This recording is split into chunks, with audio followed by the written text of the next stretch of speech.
এবারের প্রশ্ন আমার বাম দিকের মাইক থেকে।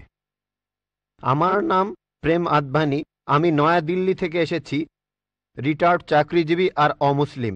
আমার প্রশ্নটা হলো, ইসলামের অতীত ইতিহাস খুবই গৌরবের, বর্তমানেও ইসলাম ধর্মের মাথা উঁচু করে থাকার কথা ছিল।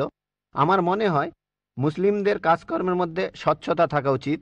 অন্য সব মানুষকেও তাদের জানতে দেওয়া উচিত যে তারা কি কি কাজ করেছে বিভিন্ন মাদ্রাসা আর মসজিদ ইত্যাদি জায়গায়, যাতে করে মানুষজন জানতে পারে যে এসব জায়গায় কি হচ্ছে। তখন ব্যাপারটা অনেক স্বচ্ছ হবে, কেউ তখন আর ভুল বুঝবে না। ধন্যবাদ ভাই, খুব সুন্দর প্রশ্ন করেছেন। তবে আপনার উত্তর দেওয়ার আগে আগের বোন যে প্রশ্নগুলো করেছিলেন সে ব্যাপারে কিছু কথা বলি। তার 3টা প্রশ্ন, সেখানে আমার মেয়ে রুজদা নায়কের গানের কথাগুলো মনে পড়ল। শেষ গানটা যে don't talk to me about Mohammad সাল্লাল্লাহু আলাইহি সাল্লাম, আর কোঅর্ডিনেটর বলেছিলেন গানের কথাগুলো একটু মনোযোগ দিয়ে শুনবেন। আপনারা যদি কথাগুলো শুনে থাকেন, এটা নবীজি সাল্লাল্লাহু আলাইহি সাল্লামের একটা সিরাত যে একদিন মুহাম্মদ সাল্লাল্লাহু আলাইহি সাল্লাম হেঁটে যাচ্ছিলেন, তখন এক পথচারীর সঙ্গে তার দেখা হলো। সে নবীজির বিরুদ্ধে কথা বলতে লাগলো, ও এই নবী মোহাম্মদ খুবই খারাপ লোক, তার সঙ্গে কথা বলো না। সে কিন্তু মোহাম্মদ সাল্লাল্লাহু আলাইহি সাল্লামের সঙ্গে কথা বলছে, সে জানে না। ওই লোকটাই মোহাম্মদ সাল্লাল্লাহু আলাইহি সাল্লাম। সে নবীজির কাছে বলল, পথে হাঁটতে হাঁটতে, নবী মোহাম্মদ খুবই খারাপ লোক, তার কথা শুনো না, তার কথা শুনলে বিপর্যয় হয়ে যাবে, সবার জন্য খারাপ হবে, ইত্যাদি ইত্যাদি। গানটাতে এই কথাগুলো বলা হয়েছিল। লোকটা নবীজিকে বলল, তবে আপনি খুব ভালো মানুষ, আর আপনাকে সাবধান করছি ওই মোহাম্মদ লোকটার কথা শুনবেন না সাল্লাল্লাহু আলাইহি সাল্লাম। সে ভণ্ড, নাউজুবিল্লাহ, সে খুব খারাপ মানুষ, নাউজুবিল্লাহ। এরকম আরো অনেক কথা। তবে নবীজিকে বলল, আপনি খুব ভালো মানুষ, আপনি দয়ালু, আপনি পরোপকারী, আপনার নামটা জানতে পারি? নাম শুনে বলল, কি? আপনি কি বললেন? আমি কি ঠিক শুনছি? আপনার নাম মোহাম্মদ সাল্লাল্লাহু আলাইহি সাল্লাম? তখন সে বলল, আশহাদু আল্লা ইলাহা ইল্লাল্লাহ ওয়া আশহাদু আন্না মুহাম্মাদুর রাসূলুল্লাহ। যখন সেই লোকটা বুঝতে পারলো যে এই লোকটাই মোহাম্মদ সাল্লাল্লাহু আলাইহি সাল্লাম, আমি অন্য মানুষের কাছে শুনেছিলাম সে খুব খারাপ মানুষ, ইনি তো ভালো মানুষ, তখনই সে ইসলাম গ্রহণ করলো। তাই আমার প্রিয় বোন, উনি একটু আগে যখন প্রশ্নগুলো করেছিলেন তখন আমার মেয়ের গানের কথাগুলো মনে পড়েছিল। নবীজি সাল্লাল্লাহু আলাইহি সাল্লামের সেই সিরাতটা, যেখানে এক পথচারী নবীজির কাছে এই নবীজি সম্পর্কে বদনাম করছিল, তবে তখনই সত্যিটা জানার পর সেই লোক শাহাদা উচ্চারণ করেছিল। আশা করি ইনশাল্লাহ আমাদের বোনও শাহাদা দেবেন, আর আমি দোয়া করি আল্লাহ যেন তাকে হেদায়েত দান করেন। ভাই, আপনি খুব সুন্দর প্রশ্ন করেছেন। আর বললেন যে ইসলামের অতীত ইতিহাস খুবই গৌরবের। তারপর বলছেন স্বচ্ছতা থাকার প্রয়োজন আছে, বিশেষ করে মাদ্রাসাগুলোতে। কে আপত্তি করবে? আমি একমত ভাই, আমি সম্পূর্ণ একমত। কে বলছে যে স্বচ্ছতা থাকবে না? শুধু স্বচ্ছতাই নয়, আমি চাই অমুসলিম ছাত্রছাত্রীরা মাদ্রাসায় লেখাপড়া করুক। আমি এটাও জানি ভাই, আমি জানি আপনি এখানে মিডিয়ার কথাগুলো বলছেন, যে মিডিয়া বলছে যে মাদ্রাসাগুলো হলো সন্ত্রাসবাদের আখড়া। মিডিয়া বলছে, আপনি না, মিডিয়া। মাদ্রাসা আরবি শব্দটার অর্থ যেখানে শিক্ষা দেওয়া হয়, আরেকটা বিশ্ববিদ্যালয়ের মতো। স্কুল বলতে পারেন, কলেজ বলতে পারেন, ইউনিভার্সিটিও বলতে পারেন। তবে মিডিয়া মাদ্রাসাগুলোকে এমনভাবে তুলে ধরে, যদি কোনো মাদ্রাসায় যান আপনি সন্ত্রাসী হয়ে যাবেন। মিডিয়া বলে আপনি না। একটা প্রশ্ন করি, এই পৃথিবীর ইতিহাসে যে লোকটা সবচেয়ে বেশি মানুষ হত্যা করেছে সে হিটলার। সে পড়েছিল কোন মাদ্রাসায়? কোন মাদ্রাসা? হিটলার কোন মাদ্রাসার ছাত্র? তারপর দেখবেন যে মাফিয়া পৃথিবী জুড়ে চোরাচালান আর মাদক ব্যবসা করে। যদি একটা জরিপ করেন এইসব স্মাগলারদের, সেই সব লোকদের যারা জেলে যায়, যদি জরিপ করেন তাদের কতজন মাদ্রাসায় পড়েছে? কতজন? খুব কম থাকতে পারে, খুব কম। বেশিরভাগই ভার্সিটিতে পড়েছে। কোন ভার্সিটি? আধুনিক ভার্সিটি, স্কুল, কলেজ। তাহলে কি বলবেন স্কুল বন্ধ করে দাও? এটা কি বলবো যে আজ থেকে স্কুল কলেজ বন্ধ, বিএ পড়া বন্ধ, বিকম বন্ধ, বিএসসি বন্ধ? না, কারণ আমি তো স্কুলে পড়াশোনা করেছি। স্কুলে শেখানো হয় না যে ডাকাতি করবেন, চোরাচালানি করবেন, দেশের বিরুদ্ধে যুদ্ধ করবেন। এই লোকগুলো স্কুলে পড়াশোনা করেছে, কিন্তু তারা স্কুলগুলোর কুলাঙ্গার। আর হিটলারও হয়তো আধুনিক শিক্ষা পেয়েছিল, আমি নিশ্চিত তার স্কুল তাকে শেখায়নি যে তুমি 60 লক্ষ ইহুদিকে হত্যা করো। তাহলে বুঝতে পারছেন এরা কুলাঙ্গার। তবে সামগ্রিকভাবে দেখবেন যে এই দেশে প্রতি বছর হাজার হাজার ছাত্র মাদ্রাসা থেকে পাশ করে, নাদবা থেকে, দেওবন্দ থেকে হাজার হাজার ছাত্র। আপনি কি বলবেন এরা সবাই মানুষ মারছে? মোটেই তা নয়। মিডিয়া ব্যাপারটা এভাবে তুলে ধরছে। এখন দেখবেন সরকার মাদ্রাসাগুলোতে যাবে। গত বছর বা তার আগের বছর সরকার নাদবা মাদ্রাসায় গিয়েছিল। তারা মাদ্রাসায় গিয়ে একটা সার্চ ওয়ারেন্ট বের করলো, চেক করবে। কি চেক করবে? আর আলী মিয়া নাদভি রহমতুল্লাহ বললেন, ঠিক আছে আপনারা চেক করেন। তারা সেখানে কিছুই পায়নি। এখন হঠাৎ করে একদিন লাখে একবার, হাজারবারের মধ্যে একবার, কোটিবারের মধ্যে একবার হতে পারে সে মাদ্রাসা থেকে পাশ করার পরে কেউ বিপথে চলে গেছে। তার মানে এই না মাদ্রাসা সন্ত্রাস শেখায়। বরং দেখবেন যে সেই সব লোক যারা স্কুল থেকে পাশ করার পরে আধুনিক শিক্ষা ব্যবস্থায় কলেজে পড়ে, ইউনিভার্সিটিতে পড়ে, যেখান থেকে সার্টিফিকেট পায় বিএ, বিকম, ইঞ্জিনিয়ার, ডাক্তার, এরাই তুলনামূলকভাবে বেশি অন্যায় অপরাধ করে থাকে। আপনি যদি স্বচ্ছতার কথা বলেন, আমিও একমত। কোনো মাদ্রাসায় এ কথা বলবে না যে আপনারা এখানে চেক করবেন না। আমাদের মাদ্রাসাগুলো উন্মুক্ত, আমাদের স্কুলে আমরা শেখাই মাশাআল্লাহ, বিভিন্ন ধর্মের উপর শিক্ষা দেই। আমার ছাত্ররা আমার স্কুলের, তারা সাধারণ হিন্দুদের চাইতে হিন্দু ধর্ম সম্পর্কে বেশি জানে, খ্রিস্টান ধর্ম সম্পর্কে বেশি জানে সাধারণ খ্রিস্টানদের চাইতে, ইসলাম ধর্ম সম্পর্কে বেশি জানে সাধারণ মুসলিমদের চাইতে। কারণ এখানে সব ধর্মের উপর গুরুত্ব দেওয়া হয়। তাহলে ভাই আপনি যদি স্বচ্ছতার কথা বলেন, আমি একমত, আপনার সঙ্গে আছি। এ কথা আপনাকে কেউ বলবে না, আমাদের পরীক্ষা করতে পারবেন না। আসেন, তবে নিন্দা করবেন না, নেগেটিভ মেন্টালিটি নিয়ে আসবেন না, খোলা মনে আসেন। কে জানে আল্লাহ হয়তো আপনাকে হেদায়েত করবেন, হয়তো সত্যিটা জানতে পারবেন। হ্যাঁ ভাই, আমি এখানে যেটা বলতে চাচ্ছি যে অমুসলিমরা তারা মাদ্রাসায় এসে নিজের চোখে দেখে যাবে। আমি স্বচ্ছতা বলতে এটাই বোঝাতে চেয়েছি, যাতে করে মানুষের মনে কোনো সন্দেহ না থাকে যে মাদ্রাসায় খারাপ কাজ হচ্ছে, সন্ত্রাসী বানানো হচ্ছে। ভাই খুব সুন্দর প্রশ্ন করেছেন। মাদ্রাসাগুলোকে স্বচ্ছ বানাবো যাতে অমুসলিমরা এসে পড়তে পারে। ভাই প্রথমে আমন্ত্রণ জানাচ্ছি আপনাকে, আপনার ছেলে মেয়েদের আইআরএফে আসেন, আমি আপনাকে আমন্ত্রণ জানাচ্ছি। আর ইসলামিক রিসার্চ ফাউন্ডেশনে একটা লাইব্রেরি আছে। এই লাইব্রেরিটা গোটা ইন্ডিয়ার মধ্যে বিভিন্ন ধর্মগ্রন্থের সংগ্রহের দিক থেকে একটা প্রথম শ্রেণীর লাইব্রেরি। আমাদের লাইব্রেরিতে 200-রও বেশি আলাদা আলাদা বাইবেল আছে। বাইবেলের 50টা এডিশন আছে। শুধু ভগবদ গীতার অনুবাদে আছে 50টা। বেদের অনেকগুলো অনুবাদ আছে, ঋগ্বেদ, যজুর্বেদ, অথর্ববেদ। হয়তো সরকারি লাইব্রেরিতেও এতগুলো বই পাবেন না, হতে পারে আপনার ধর্মীয় প্রতিষ্ঠানের লাইব্রেরিতেও এই বইগুলো পাবেন না। আমরা উৎসাহ দেই, পড়েন আর সত্যের পথে আসেন। আর অন্যদের কথা বাদ দেন, আমি আমন্ত্রণ জানাচ্ছি আপনাকে, আপনার ছেলে মেয়েদের, আপনাদের প্লেনের টিকিটটাও দিয়ে দেব ফ্রি। আইআরএফে আসেন, আপনাকে আমরা স্বাগত জানাবো। পড়েন, তাহলে সত্যটা জানতে পারবো একসাথে ইনশাল্লাহ। মাইক্রোফোনটা কি অন করবেন ভাই? আপনাকে অনেক ধন্যবাদ। আমার কথাগুলো আপনি খোলা মনে গ্রহণ করেছেন। আমি চেষ্টা করব যাতে আপনার আমন্ত্রণটা রাখতে পারি।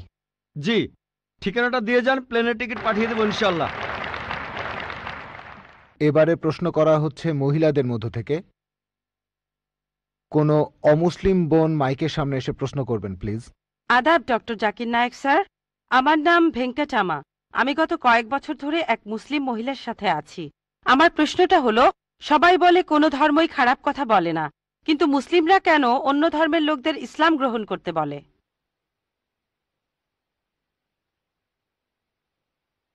বোন, আপনি বললেন যে আপনি একটা মুসলিম পরিবারের সঙ্গে থাকেন অনেক বছর ধরে, তারপর বললেন যে সব ধর্মে ভালো সব কথা থাকে, কিন্তু মুসলিমরা আমাকে ইসলাম গ্রহণ করতে বলে কেন? পয়েন্ট নাম্বার 1, অন্য যেসব ধর্ম আছে সেগুলো যা বলে তার বেশিরভাগ কথাই ভালো, তবে ইসলাম ভালো কথা বলার পাশাপাশি আপনাকে দেখাবে কিভাবে সেটা অর্জন করতে হয়।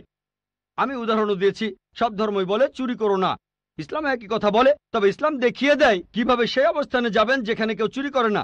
যাকাত দেন, সাহায্য করেন, এরপর কেউ চুরি করলে তার হাত কেটে ফেলেন, তাহলে চুরি করা বন্ধ হয়ে যাবে, কোনো অপরাধ থাকবে না। এজন্যই আমি বলেছিলাম যে ইসলাম ভালো কথা বলার পাশাপাশি আপনাকে দেখিয়ে দেবে কিভাবে সেটা অর্জন করতে হয়। 2 নম্বর পয়েন্ট, আমি বিভিন্ন ধর্মের একজন ছাত্র হিসেবে বলছি, যদি আপনি হিন্দু ধর্মগ্রন্থগুলো মেনে চলেন, মনে হয় আপনি হিন্দু, যদি হিন্দু ধর্মগ্রন্থগুলো মেনে চলেন, যদি একজন ভালো হিন্দু হন, আপনাদের ধর্মগ্রন্থই বলছে ঈশ্বর মাত্র একজন। আমার লেকচারে অনেক হিন্দু ধর্মগ্রন্থের উদ্ধৃতি দিয়েছি, এক ঈশ্বর। আপনাদের ধর্মগ্রন্থ বলছে মূর্তি পূজা করবে না। ভগবদ্গীতার 7 অধ্যায়ের 20 অনুচ্ছেদ বলছে জাগতিক আকাঙ্ক্ষা যাদের বুদ্ধিকে আচ্ছন্ন করে রেখেছে তারা নকল ঈশ্বরের পূজা করে, তারা মূর্তি পূজা করে। এক ঈশ্বরে বিশ্বাস করতে হবে। আজকে আমার লেকচারে বলেছিলাম বিশ্বাস করতে হবে অন্তিম ঋষিকে, কল্কি অবতার, যার বাবার নাম হবে বিষ্ণু ইয়াস আব্দুল্লাহ, তার মায়ের নাম হবে সুমতি আমিনা, তিনি জন্মগ্রহণ করবেন শাম্বালা নামের গ্রামে মক্কা। তিনি জন্মাবেন শাম্বালা শহরের প্রধানের ঘরে, মক্কার প্রধানের ঘরে। তিনি হবেন পুরো মানুষ জাতির পথপ্রদর্শক। তিনি আলোকপ্রাপ্ত হবেন রাতের বেলায় একটা গুহায়। তিনি উত্তর দিকে গিয়ে আবার ফিরে আসবেন। ঈশ্বর তাকে 8টা গুণ দেবেন। তিনি হবেন পৃথিবীর সব মানুষের পথপ্রদর্শক। তিনি একটা ঘোড়ায় চড়বেন, ডান হাতে থাকবে একটা তরবারি, 4 জন সহচর থাকবে তাকে বিভিন্ন সময় ফেরেশতাগণ সাহায্য করবেন। এরকম আরো অনেক অনেক। এই মানুষটা কে? যদি ভালো হিন্দু হয়ে থাকেন তাহলে আপনি এই অন্তিম ঋষিকে বিশ্বাস করবেন, তা না হলে আপনি ভালো হিন্দু নেই। যদি ভালো হিন্দু হয়ে থাকেন তাহলে এক ঈশ্বরে বিশ্বাস করবেন, তাহলে আপনি মূর্তি পূজা করবেন না। নাতাস্তি প্রতিমা আস্তি, মহান ঈশ্বর, তার কোনো প্রতিমা নেই, তার কোনো প্রতিমূর্তি নেই, তার কোনো ছবি নেই, তার কোনো ফটোগ্রাফ নেই, তার কোনো ভাস্কর্য নেই। আর আমি বিতর্ক করেছি পণ্ডিতদের সাথে, হিন্দু পণ্ডিত, উনারা শঙ্করাচার্য অনেক, সেখানে আমি কথা বলেছি। কোন শঙ্করাচার্যই আমাকে বলেননি ভাই আপনি ভুল বলেছেন, কেউ না। একটা বিতর্ক করেছিলাম শ্রী শ্রী রবিশঙ্করের সাথে 21শে জানুয়ারিতে। তিনি ইন্ডিয়ায় হিন্দুদের মাঝে খুবই জনপ্রিয় গুরু, আর্ট অব লিভিং। আমি তাকে বলেছিলাম আর্ট অব লিভিং এর শ্রেষ্ঠ বই হলো এই পবিত্র কোরআন। আমি তাকে মুসলিমদের এই আর্ট অব লিভিং এ আমন্ত্রণ জানিয়েছিলাম। আমরা সংখ্যায় এখন 130 কোটি, 130 কোটি মুসলিম। আমি তাকে আমন্ত্রণ জানিয়েছিলাম যদি তিনি ধর্মগ্রন্থগুলো মানেন, তিনি বেদের উপরে একজন বিশেষজ্ঞ, তাকে এটা মানতেই হবে। একইভাবে বোন, আপনাকে বুঝতে হবে অন্য সব ধর্মগ্রন্থগুলো হয়তো আল্লাহর বাণী আপনি বলছেন, সময় বদলানোর সাথে সাথে সেগুলোও কিন্তু বদলে গেছে। স্বামী বিবেকানন্দ বলেছেন বেদের 99%ই হারিয়ে গেছে, বাকি যে 1% আছে সেটা আমাদের কঠোরভাবে মানতে হবে। কঠোরভাবে মানে অন্তিম ঋষিকেও মানতে হবে। তাহলে কঠোরভাবে মানলে আপনি মোহাম্মদ সাল্লাল্লাহু আলাইহি ওয়াসাল্লামকেও মানবেন, আপনি কোরআনকেও মানবেন। আর আমি আপনাকে এখানে আমন্ত্রণ জানাচ্ছি, এই শান্তির ধর্মে আমন্ত্রণ জানাচ্ছি, যাতে করে আপনি আল্লাহর কাছাকাছি আসতে পারেন।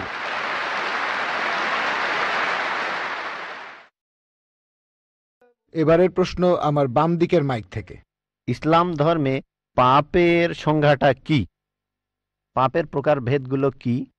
আর এই পাপের সাথে হিন্দু আর খ্রিস্টান ধর্মে যে পাপের কথা বলা হয়েছে তার পার্থক্য কি? ধন্যবাদ ভাই, আপনি প্রশ্ন করলেন যে ইসলাম ধর্মে পাপের সংজ্ঞাটা কি, আর হিন্দুইজম বা খ্রিস্টান ধর্মের পাপের সাথে এর পার্থক্যটা কোথায়।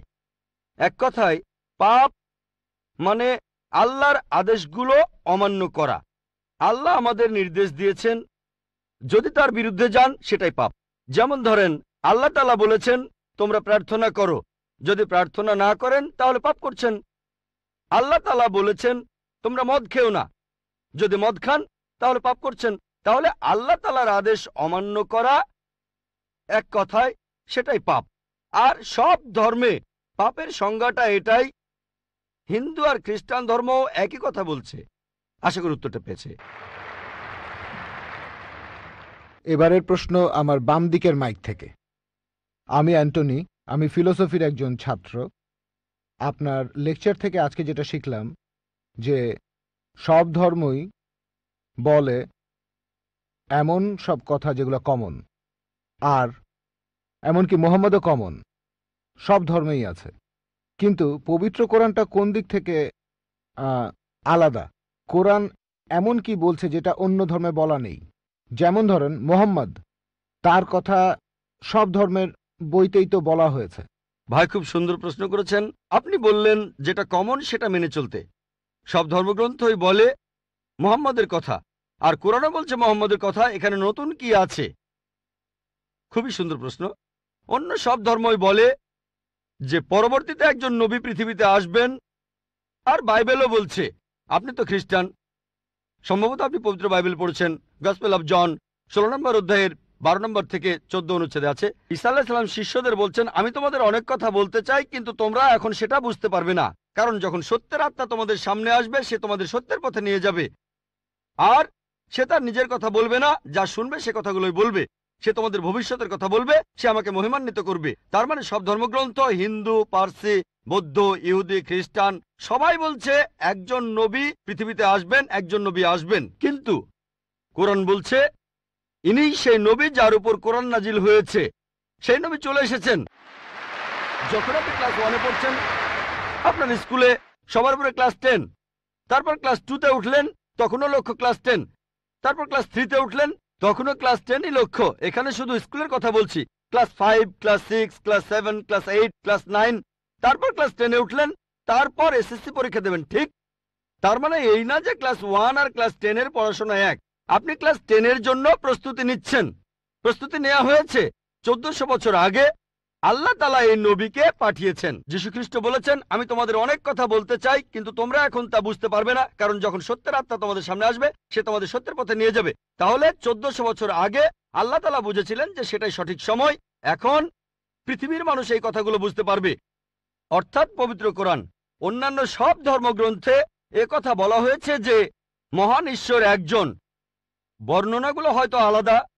সব ধর্মগ্রন্থে বলছে এক স্রষ্টার কথা। আমরা মানব নবীদের আর চূড়ান্ত নবী মুহাম্মদ সাল্লাল্লাহু আলাইহি ওয়াসাল্লামকে। সারমর্মটা হচ্ছে একই, বর্ণনাগুলো হয়তো আলাদা। আর পবিত্র কোরআনে সূরা মাইদা 3 নম্বর আয়াতে বলা হয়েছে, আজ এই দিনে আমি তোমাদের দিন পূর্ণাঙ্গ করলাম, তোমাদের দিন মনোনীত করলাম ইসলাম, তোমাদের প্রতি আমার অনুগ্রহ সম্পূর্ণ করলাম পুরো মানুষ জাতির জন্য। পবিত্র কোরআন নাজিল হওয়ার পর নতুন কিছু যোগ করা যাবে না, কোনো কিছু বাদ দেওয়া যাবে না। আমি এই কথা আগেও বলেছি। আপনারা তো বলেন ওল্ড টেস্টামেন্ট আর নিউ টেস্টামেন্ট, পবিত্র কোরআন হলো লাস্ট টেস্টামেন্ট। তাহলে পার্থক্যটা হলো এই পবিত্র কোরআন হলো শেষ কিতাব, আল্লাহ তাআলার নাজিলকৃত লাস্ট টেস্টামেন্ট। আপনারা বলেন ওল্ড টেস্টামেন্ট আর নিউ টেস্টামেন্ট। পবিত্র কোরআন হলো লাস্ট টেস্টামেন্ট। অন্য সব ধর্মগ্রন্থ সেগুলো বলছে একটা বইয়ের কথা, পবিত্র কোরআন মুহাম্মদ সাল্লাল্লাহু আলাইহি সাল্লামের ক্ষেত্রে একই কথা। অন্য ধর্মগ্রন্থ বলে যে নবী মুহাম্মদ আসবেন। ইসলাম আমাদের শেখায় আল্লাহ নবীর কাছে যে কিতাব নাজিল করেছেন আর আমাদের নবীজির হাদিসের মাধ্যমে, এটাই হলো চূড়ান্ত ধর্ম পুরো মানুষ জাতির জন্য। আদম আলাইহিস সালাম থেকে প্রথম মানুষটা থেকে শেষ দিন পর্যন্ত এখনো আছে, শেষ পর্যন্ত থাকবে। অন্য সব ধর্মই বলছে এক ঈশ্বরের কথা, বলছে যে শেষ নবী আসবেন। আপনাকে এটা মানতে হবে, এটা মানতে হবে, প্রয়োগ করতে হবে, তাহলে সত্যিকারের খ্রিস্টান হতে পারবেন। সেজন্য আমি বলি, ইসলাম আর খ্রিস্টান ধর্মের সাদৃশ্যের উপর আমি একটা লেকচার দিয়েছিলাম। সেখানে প্রমাণ করেছি যে মুসলিমরা আমরা খ্রিস্টানদের চাইতে অনেক বেশি খ্রিস্টান। খেয়াল করে দেখবেন, আমরা যীশু খ্রিস্টকে সাধারণ খ্রিস্টানদের চাইতে অনেক বেশি মানি। আমার ভিডিও ক্যাসেট দেখতে পারেন, ইসলাম ও খ্রিস্টান ধর্মের সাদৃশ্য। এবারের প্রশ্ন আমার বাম দিকের মাইক থেকে। স্যার, আমার নাম এল রবিশঙ্কর শ্রীধর। আমি বর্তমানে বিইডি কলেজের প্রিন্সিপাল হিসেবে আছি। আমি অন্য ধর্মগ্রন্থগুলো পড়েছি, যেমন বাইবেল, কোরআন, হাদিস ইত্যাদি। এছাড়াও আমি মুসলমানদের নামাজ পড়ার নিয়মও শিখেছি। স্যার, একটা হাদিস বলা আছে, নবীজি সাল্লাল্লাহু আলাইহি সাল্লাম এক সিরিয়ানকে বলেছেন যে ধর্ম বদলানোর দরকার নেই, আর তুমি কালিমাও বলো না, তখন প্রয়োজন ছিল। তবে এখন দেখি যে পৃথিবী অনেক বদলে গেছে, আমাদের সামাজিক অবস্থান বদলেছে, এছাড়া আমাদের সমাজও বদলেছে। আর একটা ব্যাপার জানতে চাচ্ছি, এমন কি কোনো রকম ছাড় দেয়া আছে যদি কেউ ইসলাম পালন করতে চায়? আমরা জানি ইসলাম ধর্মের কিছু ব্যাপার ফিজিক্সের মাধ্যমে প্রমাণ করেছেন বিজ্ঞানী ক্যাপরা আর স্টিফেন হকিং, যেমন সময় আর বিশ্বজগৎ কিভাবে সৃষ্টি হলো। এখন আনাল হক, আমি খোদা, এই টাইপের ধারণার কোনো স্থান আছে? 5 ওয়াক্ত নামাজ পড়লাম, ধর্ম মানলাম, এরপর আমরা অন্য সময় কি বলতে পারি যে আনাল হক? এটা কি মানতে পারি? আর ভাই প্লিজ একবারে একটা প্রশ্ন করে না, হাতে সময় কম, এই প্রশ্নটার উত্তর দেই। প্রশ্ন করার জন্য অনেকে দাঁড়িয়ে আছেন। ভাই আপনি প্রশ্ন করলেন যে তিনি একটা হাদিস জানেন যেখানে নবীজি এক সিরিয়ানকে তার ধর্ম বদলাতে বারণ করলেন। বলেন। যে তুমি বলবে না লা ইলাহা ইল্লাল্লাহ, বাজারের মধ্যে তাকে মারা হতো। ভাই আপনি বললেন যে নবীজি এক লোককে বাজারের মধ্যে লা ইলাহা ইল্লাল্লাহ বলতে বারণ করেছেন, না হলে তাকে মারা হতো। আমি জানি না আপনি কোন হাদিসের কথা বলছেন। একটা হাদিস বলছে জোরে আল্লাহু আকবার বলো না, লা ইলাহা ইল্লাল্লাহ না। এটা বলা হয়েছিল কারণ যুদ্ধের সময় তারা লুকিয়ে আছে আর শত্রু আসছে, তখন জোরে আল্লাহু আকবার বলো না, কারণ তাহলে শত্রুরা টের পেয়ে যাবে। বাজারের মধ্যে না, যুদ্ধের ময়দানে। আরেকটা হাদিস বলছে জোরে বলো যাতে অন্যান্য মুসলিমরা উৎসাহিত হয়, তাই পরিস্থিতির উপর নির্ভর করে। নবীজি একবার বলেছেন যুদ্ধের ময়দানে বলো আল্লাহু আকবার, এতে মুসলিমদের সাহস বাড়বে, কিন্তু অন্য সময়ে যখন লুকিয়ে আছেন তখন জোরে বললে শত্রুরা টের পাবে। তাই এক এক পরিস্থিতিতে এক এক রকম কাজ। আপনার প্রশ্নে আসি, ইসলামের পাশাপাশি অন্যান্য জিনিস মানা যাবে কিনা, যেমন সক্রেটিস বা অন্য কারো কথা বা কোনো বিজ্ঞানীর কথা। এছাড়াও আনাল হক, ইসলামের পাশাপাশি অন্য বিষয়ের ব্যাপারে বলি, যদি সেগুলো কোরআন আর হাদিসের বিরুদ্ধে না যায় কোনো সমস্যা নেই। যদি সেটা কোরআন আর হাদিসের সাথে মিলে যায় সেটা আমাদের মানতে হবে। সেটা হতে পারে যে কোনো বিষয়, হোক বিজ্ঞান, ভূগোল বা ইতিহাস, হোক হিন্দুইজম, খ্রিস্টান ধর্ম, ইহুদি ধর্ম। যদি সেটা পবিত্র কোরআনে উল্লেখ করা থাকে তাহলে সেটা আমাদের মানা ফরজ। যদি সেই কথাটার উল্লেখ কোরআনে না থাকে আর কোরআনের বিরুদ্ধে না যায় সেটা মানতে পারেন মুবাহ, ঐচ্ছিক। কিন্তু যদি সেই কথাটা কোরআনের বিরুদ্ধে যায় সেটা হারাম, সেটা নিষিদ্ধ। এই তিনটা হতে পারে, তিনটা ফলাফল পাবেন। আপনি বললেন যে ইসলাম তৌহিদে বিশ্বাস করে, 5 ওয়াক্ত নামাজ। ইসলাম আনাল হকে বিশ্বাস করে কিনা? আনাল হক নিজেকে আল্লাহ দাবি করা, এটা শিরক, এটা তৌহিদের বিরুদ্ধে যায়। এটা বলতে পারেন না যে আপনি তৌহিদও মানেন আবার একাধিক ঈশ্বরও বিশ্বাস করেন। আপনি তৌহিদ মানেন আবার বলছেন আমি আল্লাহ, দুটো আসলে বিপরীত।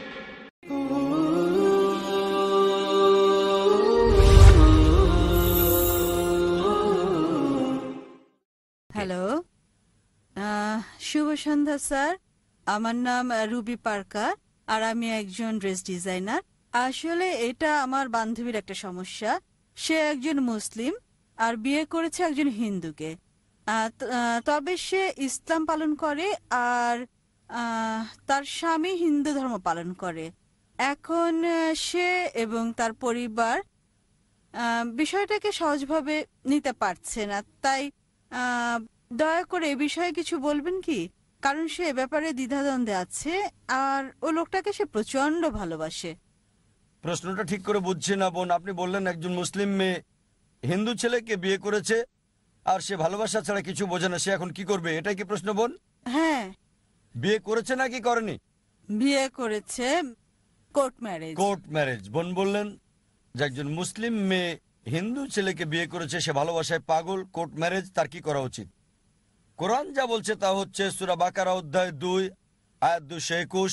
বলা হয়েছে যে মুশরিক নারীকে বিয়ে করো না, মূর্তি পূজারী নারীকে বিয়ে করো না যতক্ষণ না সে ঈমান আনে।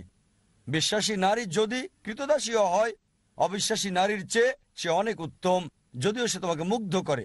আয়াতের পরের অংশ বলছে মুশরিক পুরুষকে বিয়ে করো না, কোনো মূর্তি পূজারীকে বিয়ে করো না, যদিও সে তোমাকে মুগ্ধ করে, যতক্ষণ না সে ঈমান আনে।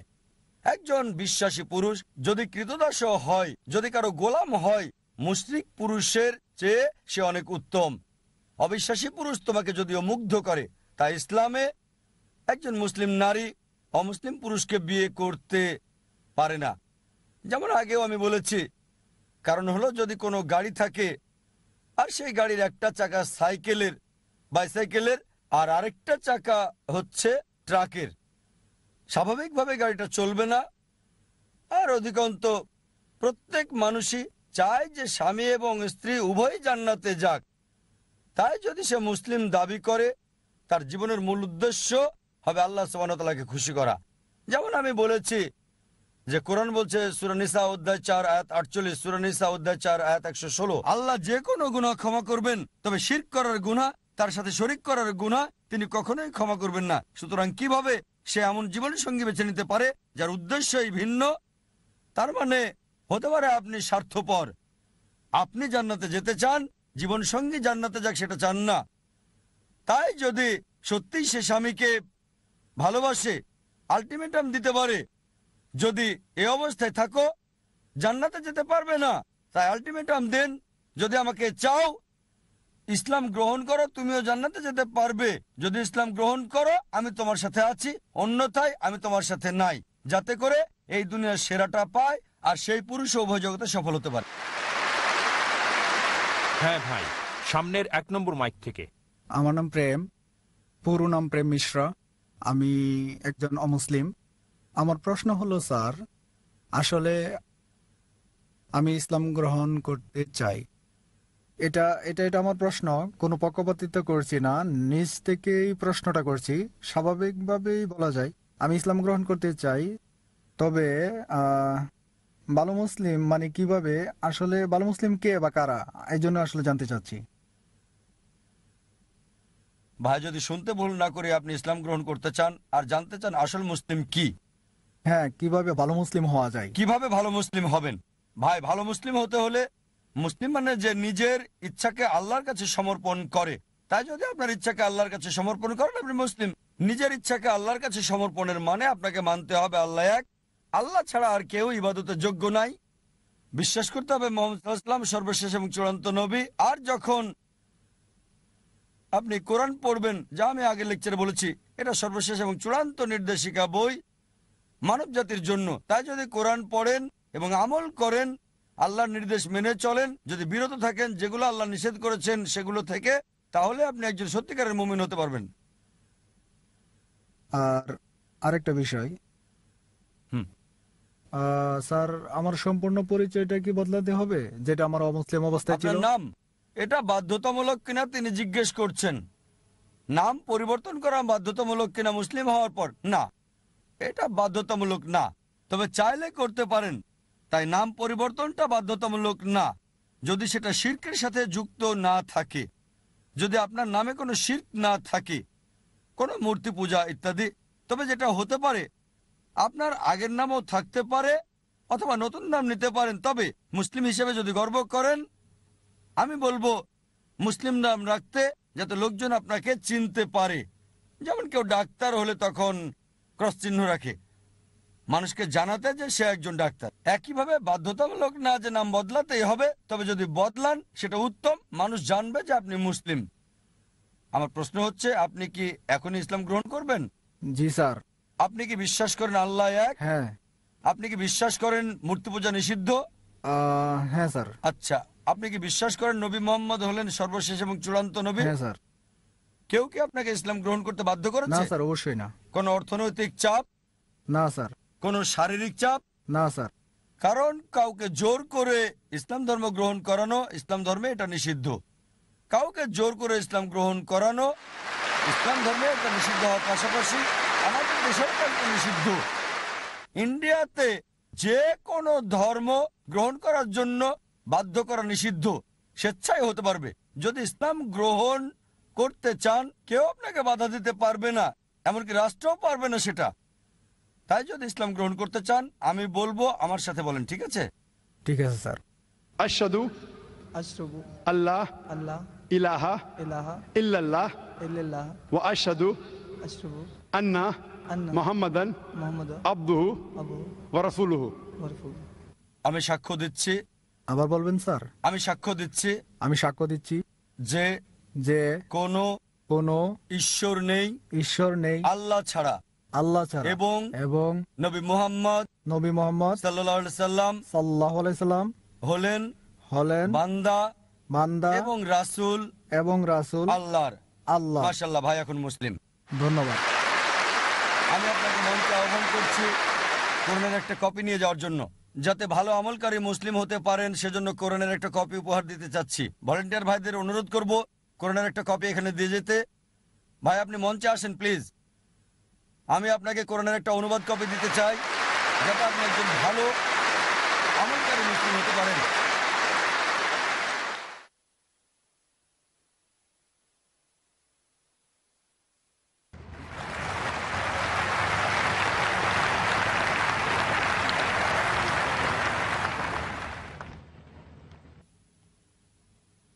মাশাআল্লাহ, জাযাকাল্লাহ। আল্লাহ সুবহানাহু ওয়া তাআলার কাছে দোয়া করছি আল্লাহ যেন আপনার ইচ্ছাকে কবুল করেন, আপনাকে যেন জান্নাতে দেন ইনশাআল্লাহ।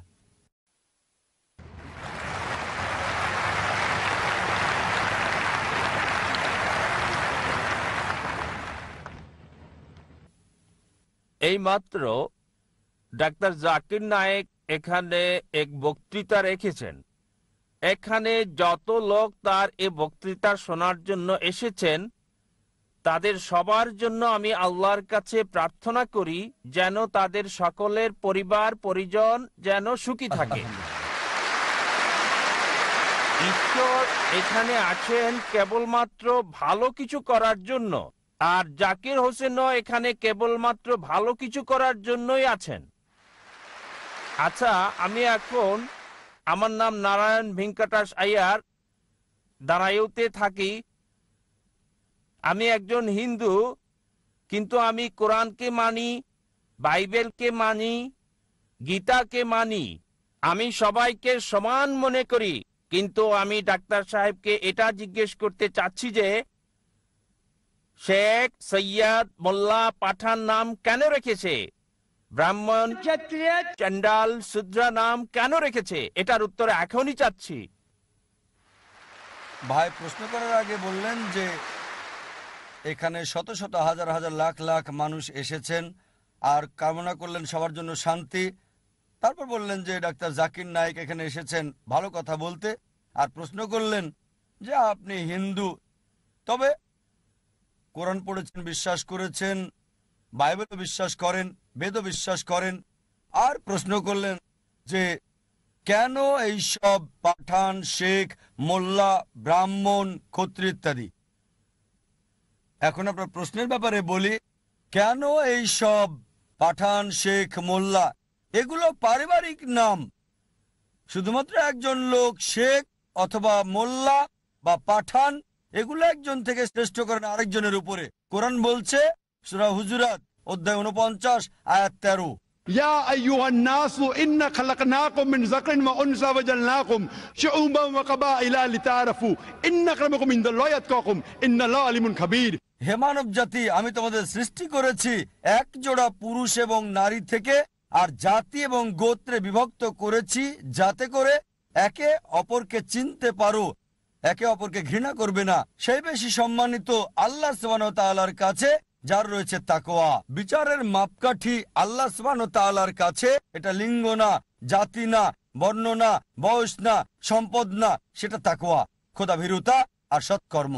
কেবল একজন মোল্লা বা খান পরিবার বা শেখ পরিবারে জন্মগ্রহণ করলেই সে জান্নাতে যাবে না। তাকে জান্নাতে নিয়ে যাবে তাকওয়া, সৎকর্ম, ন্যায়পরায়ণতা। এটাই ইসলামিক দৃষ্টিভঙ্গি। আর হিন্দু দর্শনে বেদ বলছে সর্বশক্তিমান ঈশ্বর মাথা থেকে সৃষ্টি করেছেন ব্রাহ্মণ, বুক থেকে ক্ষত্রিয়। ব্রাহ্মণরা উঁচু জাতের, ক্ষত্রিয়রা যোদ্ধা জাতি। ঈশ্বর পেট থেকে সৃষ্টি করেছেন বৈশ্যদের, মানে ব্যবসায়ী জাতি, আর পা থেকে শূদ্রদের, সেটা চাকর শ্রেণী মানে দাস। এটাই বেদের ধারণা। ইসলামে জন্মের ভিত্তিতে কেউ উত্তম বা অধম না। ইসলামে কোনো বর্ণ প্রথা নেই, এটা আছে হিন্দু ধর্মে। আর এ ব্যাপারে বিস্তারিত জানতে আমার ভিডিও ক্যাসেট দেখতে পারেন, ইসলাম এবং হিন্দু ধর্মের সাদৃশ্য। এবার আসি আপনার প্রশ্নের প্রথম অংশে। আপনি বলেছেন কোরআনে বিশ্বাস করেন, বাইবেলে বিশ্বাস করেন, বেদে বিশ্বাস করেন। আমি লোকজনকে বলি অন্তত একটা বইকে মানেন 100% ঈশ্বরের বাণী বলে, 2, 3 বা 4টা না, অন্তত একটা বই।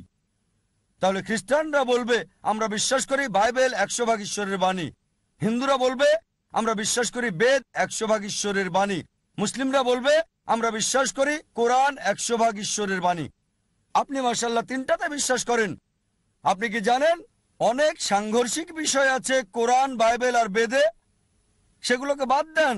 আমি আপনাকে বলছি কমপক্ষে যেগুলো কমন সেগুলো মানেন। কমপক্ষে যেগুলো কমন বেদে, বাইবেলে, কোরআনে যেগুলো বিশ্বাস করেন সেগুলোই আপনি মানেন। এই সব গ্রন্থে বলছে যে ঈশ্বর কেবলমাত্র একজন। ঈশ্বরের কোনো প্রতিমূর্তি নেই, তার কোনো মূর্তি নেই, তার কোনো ছবি নেই। বলা হয়েছে বাইবেলে বুক অব ডিউটেরোনমি অধ্যায় 6 অনুচ্ছেদ 4, মুসা আলাইহিস সালাম বলেছেন, شما إسرائيلو أدنى هنزل نيخد শোনো হে ইসরায়েলবাসী, ঈশ্বর, আমাদের ঈশ্বর কেবল একজন। যদি হিন্দু গ্রন্থ পড়েন, এটা উল্লেখ আছে ছান্দোগ্য উপনিষদ অধ্যায় 6 অনুচ্ছেদ 2 পরিচ্ছেদ 1, إكم إفيديتيم ঈশ্বর কেবল একজন, দ্বিতীয় কেউ নেই।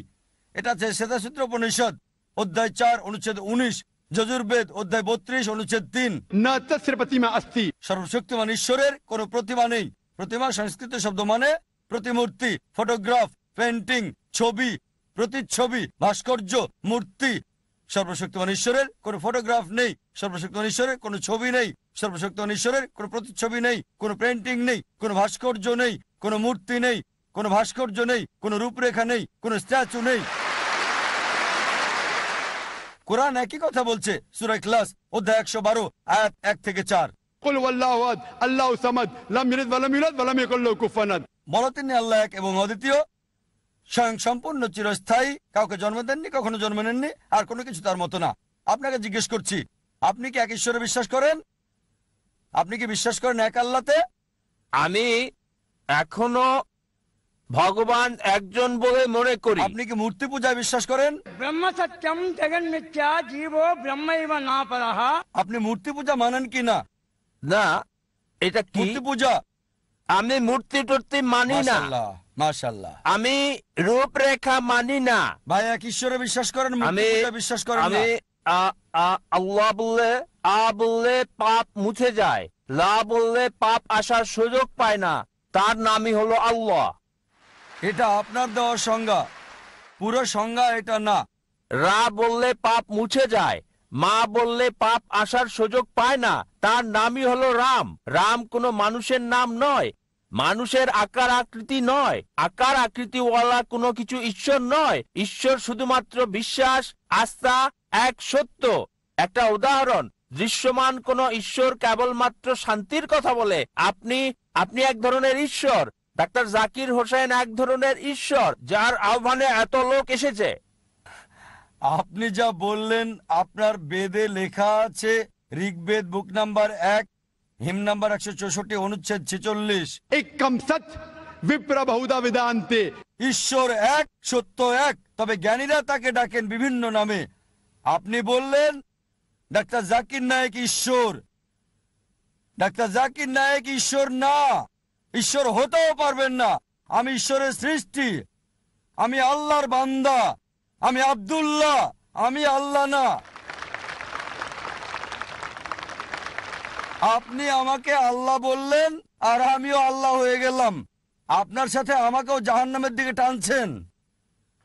না, আমি আল্লাহ না, আমি আল্লাহর গোলাম, আমি আল্লাহর বান্দা। ওই তরিকায় কোনো মানুষই আল্লাহ হতে পারে না, ভগবান হতে পারে না, ঈশ্বর হতে পারে না। এই তরিকায় রাম একজন ভালো মানুষ ছিল। আবার আপনি বলছেন সে অবতারও ছিল। অবতার মানে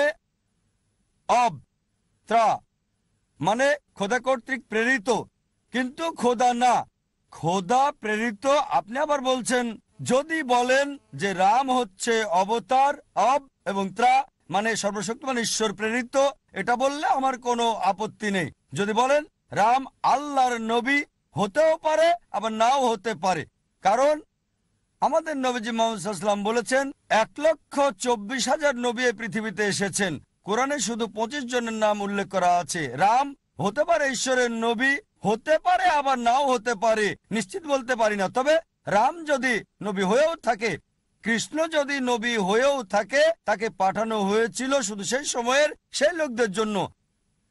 এখন সমগ্র মানব জাতি, হোক সে ইন্ডিয়ার, হোক সে আমেরিকার, হোক কানাডা, হোক ইউকে, হোক সৌদি আরবে, তাদের মানতে হবে সর্বশেষ এবং চূড়ান্ত নবী মুহাম্মদ সাল্লাল্লাহু আলাইহি সাল্লামকে। সর্বশেষ এবং চূড়ান্ত নবী মুহাম্মদ সাল্লাল্লাহু আলাইহি তার কথা কল্কি পুরাণায় বলা হয়েছে। কল্কি অবতার হিসেবে বলা হয়েছে তার মায়ের নাম হবে সুমতি মানে আমিনা, তার বাবার নাম হবে বিষ্ণু ইয়াস মানে আব্দুল্লাহ। তিনি জন্মগ্রহণ করবেন শান্তির স্থান শাম্বালায় মানে মক্কা। তার জন্ম হবে শাম্বালার শহরের প্রধানের পরিবারে মানে মক্কার প্রধানের ঘরে মানে কুরাইশদের প্রধান। তার 4 জন সঙ্গী থাকবে, খুলাফায়ে রাশেদিনদের কথা বলা হচ্ছে। আরো বলা যায়, যদি সত্যি আপনার গ্রন্থে বিশ্বাস করেন, আপনাকে বিশ্বাস করতে হবে সর্বশেষ এবং চূড়ান্ত নবী মুহাম্মদ সাল্লাল্লাহু আলাইহি সাল্লাম সম্পর্কে। আপনি কি নবী মুহাম্মদকে বিশ্বাস করেন? আপনি কি নবীজি মুহাম্মদকে মানেন? আমি মানি। কোন নবীকে মানেন? আমি পয়গম্বরকে মানি। মুহাম্মদ সাল্লাল্লাহু আলাইহি সাল্লামকে কি মানেন? পয়গম্বর মানি। পয়গম্বর এক ধরনের একজন ঈশ্বর, কেননা এক ধরনের ঈশ্বর না, বলতে হবে ঈশ্বরের বার্তাবাহক। হ্যাঁ, ঈশ্বর বললে তো সবই গেল, ঈশ্বর বললে সবই যাবে, ঈশ্বরের নবী বলতে হবে। আমি 2,63,00,000 বার রাম রাম রাম লিখেছি, কিন্তু এখনো পর্যন্ত রাম আমার কাছে আসেনি। কেন? ঠিক, ভাই বললেন যে তিনি লিখেছেন, 20 মিলিয়ন বার রাম রাম রাম, কিন্তু রাম আসেনি এখনো তার কাছে। এজন্যই আমি আপনাকে বলছি, কেবল একজন স্রষ্টা আল্লাহ সুবহানাহু ওয়া তাআলাকে বিশ্বাস করেন এবং সকল নবী রাসূলগণকে বিশ্বাস করেন, অনুসরণ করেন, সর্বশেষ এবং চূড়ান্ত নবী মুহাম্মদ সাল্লাল্লাহু আলাইহি সাল্লামকে। আশা করি। শুভ সন্ধ্যা স্যার। জীবনের উদ্দেশ্য নিয়ে বক্তব্য দেওয়ার জন্য ধন্যবাদ যা আজকে দিয়েছেন। কোরআন থেকে সূরা এবং আয়াতের উদ্ধৃতি দিয়েছেন। সূরা 17-88-তে বলেছে, যদি সব মানুষ এবং জিন একত্রিত হয় একটা কোরআন রচনা করতে, তারা তা করতে পারবে না। কিন্তু তাবারির ইতিহাসে ভলিউম 6 পৃষ্ঠা 107, ইবনে সাহাদ কিতাব আল তাবকাত আল কবির ভলিউম 1 অধ্যায় 1 এবং 2 পৃষ্ঠা 236 এবং 239, ইবনে ইসহাক সিরাত রাসূলুল্লাহ পৃষ্ঠা 165-167 বলেছে যে মুহাম্মদ শয়তান দ্বারা প্ররোচিত হয়েছিল এবং 3 জন দেবদেবীর পক্ষে কথা বলেছিল, আল্লাহ, আল উজ্জা এবং মান্নাত। বলেছে যে তাদের ইন্টারসেশন হয়েছে। তা কিছু সময় পর আরো ওহী পাওয়ার পর জিবরিল ফেরেশতার কাছ থেকে ওই আয়াতগুলো আল্লাহর নিকট থেকে না, বরং শয়তানের কাছ থেকে পাওয়া। আমার প্রশ্ন হলো, এই ঘটনার কয়েকটা প্রয়োগ এবং চ্যালেঞ্জ রয়েছে কোরআনের অনুরূপ সূরা আনতে। সূরা 17-88 ছিল আসলে শয়তানের কথা মুহাম্মদের সময়ের, ঠিক, যা পরবর্তীতে যেন প্রমাণ করে যে কোরআনের বাকি অংশ কি আল্লাহর পক্ষ থেকে এসেছে। ভাই, আপনার নামটা কি? আমি ড্যানি, আমি একজন ছাত্র, আমি বইয়ে এসব পেয়েছি। ভাই ড্যানি, দুটো সুন্দর প্রশ্ন করলেন আর উদ্ধৃতি দিলেন সূরা ইসরা অধ্যায় 17 আয়াত 88। বলা হয়েছে, যদি সব জিন আর মানুষ একত্রে চেষ্টা করে কোরআনের মতো আরেকটা তৈরি করতে, তারা তো করতে পারবে না। এটা আরো আছে সূরা তুর অধ্যায় 52 আয়াত 34। আপনাকে সাহায্য করছি, আরো রেফারেন্স দেব। আপনি বললেন আর তাবারির উদ্ধৃতি দিলেন যে কোরআনের এই আয়াত শয়তানের কাছ থেকে। আপনি ভুল পড়েছেন। এটা অভিযোগ করেছিল যে লোকজন বলতো কোরআনের এই কথা শয়তানের, আর সাথে সাথে ওহী নাজিল হলো। সূরা ওয়াকিয়া অধ্যায় 56 আয়াত 77 এবং 80 বলা হয়েছে যে এই কিতাব ভালোভাবে সুরক্ষিত, কেউ তাকে স্পর্শ করতে পারবে না একমাত্র পবিত্র ছাড়া। মহাবিশ্বের প্রভু এটাকে সুরক্ষিত করেছেন। এই আয়াত বলছে যে কেউই কোরআনকে স্পর্শ করতে পারে না লৌহে মাহফুজ, সুরক্ষিত অবস্থানে, মুতাহেরিন ছাড়া, মানে ফেরেশতাগণ ছাড়া। তার মানে শয়তান কোরআনের ধারে কাছেও যেতে পারবে না। এটা ছিল মক্কার মুশরিকদের অভিযোগ আমাদের নবীজির প্রতি যে এটা শয়তানের কাজ। এর জবাবে অনেক আয়াতই কোরআনে আছে। সূরা নিসা অধ্যায় 4 আয়াত 82 কোরআন বলছে, أفلا يتدبرون القرآن ولو كان من عند غير الله لوجدوا فيه اختلافا كثيرا। তারা কি কোরআন নিয়ে ভেবে দেখে না, যদি এটা আল্লাহ ছাড়া অন্য কারো নিকট থেকে আসতো তাতে অনেক অসঙ্গতি থাকতো। এছাড়াও, ভাই আমাকে উত্তরটা শেষ করতে দেন। এটা ছাড়াও আপনি বলেছেন আল্লাহ চ্যালেঞ্জ দিয়েছেন যে যদি বলে এটা শয়তান হতে, সূরা তুর অধ্যায় 52 আয়াত 34 এবং সূরা ইসরা অধ্যায় 17 আয়াত 88, যদি সব মানুষ এবং জিন একত্রিত হয় তারা কোরআনের মতো একটা রচনা করতে পারবে না। আল্লাহ চ্যালেঞ্জটা সহজ করে দিলেন। আল্লাহ বলেন সূরা হুদ অধ্যায় 11 আয়াত 13, আপনাকে আরো তথ্য দিচ্ছে প্রশ্ন করার। আল্লাহ বলেন সূরা হুদ অধ্যায় 11 আয়াত 13, যদি সব মানুষ আর জিন একত্রিত হয় তারা কোরআনের মতো 10টা সূরা রচনা করতে পারবে না। আল্লাহ চ্যালেঞ্জটা আরো সহজ করলেন। ভাই, উত্তরটা শুনবেন কি শুনবেন না? হ্যাঁ হ্যাঁ বলুন, মাফ করবেন, আপনি প্লিজ বলুন। আসলে আমি যুক্ত করতে ভাই, চেয়েছি। ভাই, প্লিজ স্যার ভাই, বলুন, বলুন ভাই, স্যার। এটা বিতর্কের সময় না, না স্যার। এটা প্রশ্নোত্তর পর্ব। আপনার প্রশ্ন শেষ করেন, প্রশ্ন করেছেন, এবার স্যার, আমার উত্তরটা শোনেন। স্যার আমি যুক্ত করি, তারপর উত্তর দিলে আমার বুঝতে সহজ তাহলে হবে। আগে আপনি যুক্ত করেননি কেন? কারণ আপনার কথার প্রেক্ষিতে যুক্ত করতে হচ্ছে। লাইনের পেছনে গিয়ে যুক্ত করেন, কোনো সমস্যা নেই। লাইনের পেছনে যান আর যুক্ত করেন। না, কারণ একটা আয়াতে আছে যেটা বলছে। সাহায্য করছি। ঠিক আছে, সরি স্যার, প্লিজ বলুন। এছাড়াও বলা হয়েছে আল্লাহ চ্যালেঞ্জটাকে সহজ করে দিয়েছেন। আল্লাহ বলেন সূরা ইউনূস অধ্যায় 10 আয়াত নম্বর 38। যদি সব মানুষ এবং জিন একত্রিত হয় তারা কোরআনের মতো করে একটা সূরাও রচনা করতে পারবে না। আল্লাহ এটাকে আরো সহজ করে দিয়েছেন। সূরা বাকারা অধ্যায় 2 আয়াত 23 এবং 24 আল্লাহ বলেছেন যে وإن كنتم في ريب مما نزلنا على عبدنا فأتوا بسورة من مثله। যদি তোমরা সন্দেহ করো যা আমি আমার বান্দা নবী মুহাম্মদের উপর নাজিল করেছি সময়ে সময়ে, তাহলে একটা সূরা রচনা করো কিছুটা অনুরূপ। মিন মিসলি, একই রকম না, কিছুটা অনুরূপ। من مثلي وادعوا شهداءكم من دون الله إن كنتم صادقين। আর সাহায্যের জন্য ডাকো এবং সাক্ষী রাখো আল্লাহ ছাড়া যে কাউকে, যদি তোমরা সত্যবাদী হও। فإن لم تفعلوا আর যদি তা না পারো, ولن تفعلوا নিশ্চিত যে তোমরা তা পারবে না, فاتقوا النار التي وقودها الناس والحجارة أعدت للكافرين। তাহলে ভয় করো সে আগুনকে যার জ্বালানি হবে মানুষ এবং পাথর, যা সত্য প্রত্যাখ্যানকারীদের জন্য প্রস্তুত করা হয়েছে। এটা চ্যালেঞ্জ, একটা সব সময়ের জন্য চ্যালেঞ্জ। অনেকে চেষ্টা করেছে কোরআনের মতো সূরা রচনা করতে, আর তারা চরমভাবে ব্যর্থ হয়েছে। কোরআনের ভাষা ছিল আল্লাহর পক্ষ হতে আর পবিত্র, লোকে চেষ্টা করে পারেনি। কোরআন নাজিলের সময় আরবি ছিল সেরা ভাষা, সর্বোচ্চ অবস্থানে ছিল। আরবরা তাদের ভাষা নিয়ে গর্ব করত। আল্লাহ বলেন তোমাদের ভাষা দিয়েই এই কোরআন নাজিল করেছি, চেষ্টা করে একটা সূরা রচনা করো। কিছুটা এমন, পুরোপুরি না। কিছু সূরা আছে একটা সূরার 3টা আয়াত, বড় জোর 10টা শব্দ। অনেকে চেষ্টা করেছে, চরমভাবে ব্যর্থ হয়েছে। যদি মনে করেন এটা আল্লাহ ছাড়া অন্য কারো কাছ থেকে চেষ্টা করেন একটা সূরা রচনা করতে, এটা চ্যালেঞ্জ। কখনোই কেউ পারে নাই, আপনিও পারবেন না। আশা করি উত্তরটা পেয়েছেন। Thank you. আমার নাম ভাগ্যলক্ষ্মী। আমি একজন হিন্দু, আর এখন আমি ইসলাম ধর্ম গ্রহণ করতে চাই।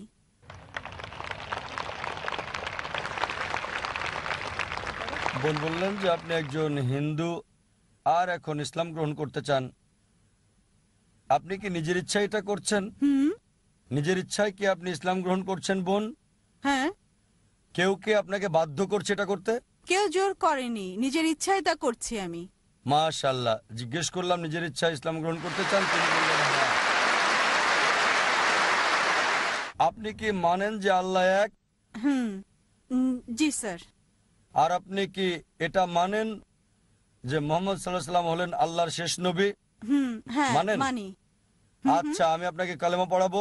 প্রথমে আরবিতে বলবো, পরে বাংলা করে দেব। আচ্ছা ঠিক আছে।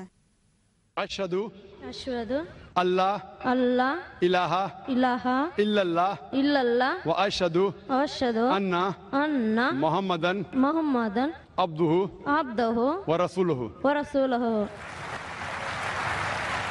আমি সাক্ষ্য দিচ্ছি, আমি সাক্ষ্য দিচ্ছি যে যে আল্লাহ ছাড়া আল্লাহ ছাড়া কোনো কোনো মাবুদ নাই নাই, আর আর মুহাম্মদ সাল্লাল্লাহু আলাইহি ওয়াসাল্লাম তার বান্দা বান্দা এবং রাসূল। মাশাআল্লাহ বোন, আপনি এখন মুসলমান হয়েছেন। আল্লাহ আপনাকে উত্তম প্রতিদান দিক, আর আল্লাহ আপনার জান্নাত নসিব করুক। আমি দোয়া করি আল্লাহ সুবহানাহু ওয়া তাআলার কাছে যাতে জান্নাত দেন আপনাকে। আর ইনশাআল্লাহ আবারও আল্লাহর কাছে আমরা দোয়া করি যাতে আপনার জীবনে শান্তি আসে, আর এই 3টা অর্জন করতে পারেন, যে আল্লাহর সন্তুষ্টি, এই পৃথিবীতে শান্তি এবং আখিরাতে জান্নাত ইনশাআল্লাহ। আমার একটা নাম রেখে দিন আপনি। বোন বললেন যে আমি আপনার একটা নাম রেখে দিই। আপনি আয়েশা রাখতে পারেন, আয়েশা। আচ্ছা, আমার নাম রশ্মি সিং। আমি আপনাকে বলতে চাই যে আমি মন থেকে ইসলাম ধর্ম গ্রহণ করতে চাই। আপনি আমাকে কলমা পড়িয়ে দিন। বোন বললেন যে আপনি ইসলাম গ্রহণ করতে চান, আর আমি যেন আপনাকে কলমা পড়িয়ে দিই। বোন, আপনি কি বাংলা বোঝেন? হ্যাঁ। আপনি কি বিশ্বাস করেন আল্লাহ এক? হ্যাঁ। আপনি কি বিশ্বাস করেন মূর্তি পূজা ভুল? জি স্যার। আপনি কি বিশ্বাস করেন নবী মুহাম্মদ সাল্লাল্লাহু আলাইহি সাল্লাম হলেন আল্লাহর শেষ নবী? হ্যাঁ। কেউ কি আপনাকে ইসলাম গ্রহণ করতে বাধ্য করছে? না। কোনো অর্থনৈতিক চাপ? না। কোনো শারীরিক চাপ? না। আপনি কি স্বেচ্ছা ইসলাম গ্রহণ করছেন? জি। ঠিক আছে, ইনশাআল্লাহ আমি কলমা পড়ছি আরবিতে, আপনি সাথে পড়েন।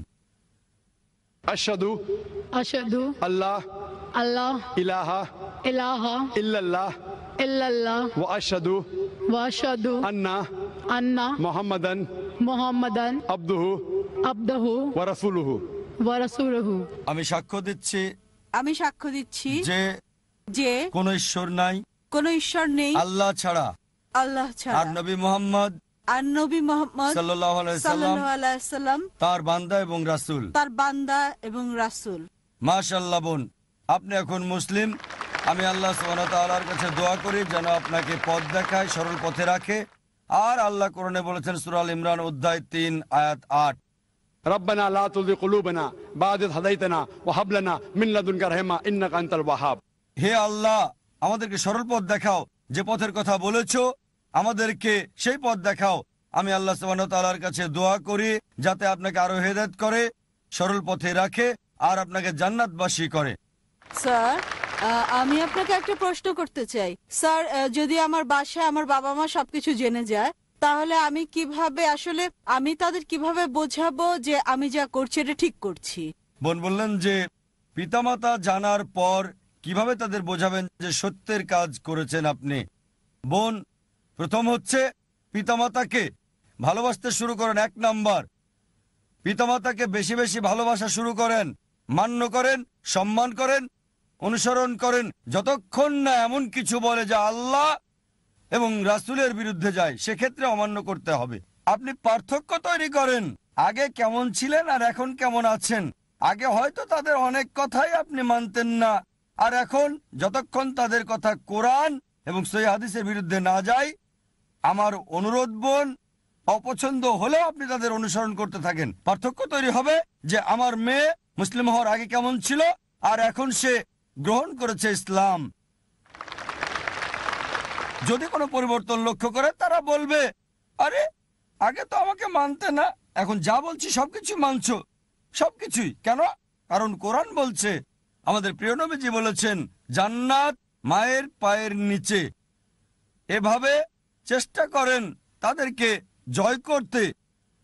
কোরআন বলছে সূরা ফুসিলাত অধ্যায় 41 আয়াত 34 যে তাদেরকে জয় করাই ভালো, আর এটা করতে হবে হিকমত দিয়ে। আল্লাহ কোরআনে বলেন সূরা নেহাল অধ্যায় 16 আয়াত 125, উদু ইলা সাবিলি রাব্বিকা বিল হিকমা ওয়াল মাউযাতিল হাসনা ওয়াজাদিল বিল্লাতি আহসান। মানুষকে ডাকো তোমার প্রভুর দিকে, জ্ঞান দিয়ে, সুন্দর আচরণ দিয়ে তাদের সাথে তর্ক করো, যুক্তি দেখাও সবচেয়ে ভালো পন্থায়, উত্তম পন্থায়।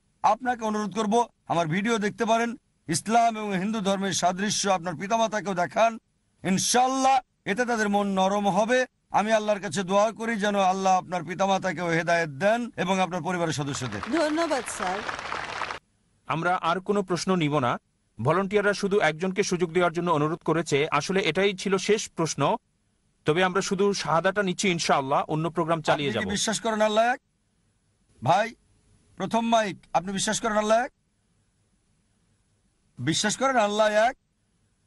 হ্যালো, আসসালামু আলাইকুম। আপনি কি বিশ্বাস করেন আল্লাহ এক? আপনি কি মানেন আল্লাহ এক? হ্যাঁ মানি, আমি আল্লাহ এক। আপনি কি মানেন মুহাম্মদ সাল্লাল্লাহু আলাইহি সাল্লাম আখেরি নবী? হ্যাঁ মানি। আপনি মানেন? কেউ কি আপনাকে জোর করছে ইসলাম গ্রহণ করতে? না। কেউ কি আপনাকে জোর করছে? না। আপনি কি নিজের ইচ্ছা ইসলাম গ্রহণ করতে চান? আমি নিজ থেকে ইসলাম গ্রহণ ঠিক আছে, করছি। ইনশাআল্লাহ দুজনেই ইনশাআল্লাহ শাহাদা বলবেন। আমি আরবিতে বলবো, আমার সাথে আপনি বলবেন, তারপর পরবর্তী পর্বে আমরা যাব। আশহাদু আশহাদু আল্লাহ আল্লাহ ইলাহা ইলাহা ইল্লাল্লাহ ইল্লাল্লাহ ওয়া আশহাদু আন্না মুহাম্মাদান আবদুহু ওয়া রাসূলুহু।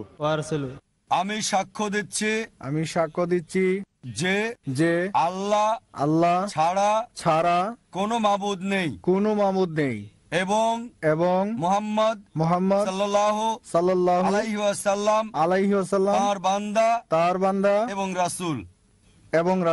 মাশাআল্লাহ, আপনি এখন মুসলিম হয়েছেন।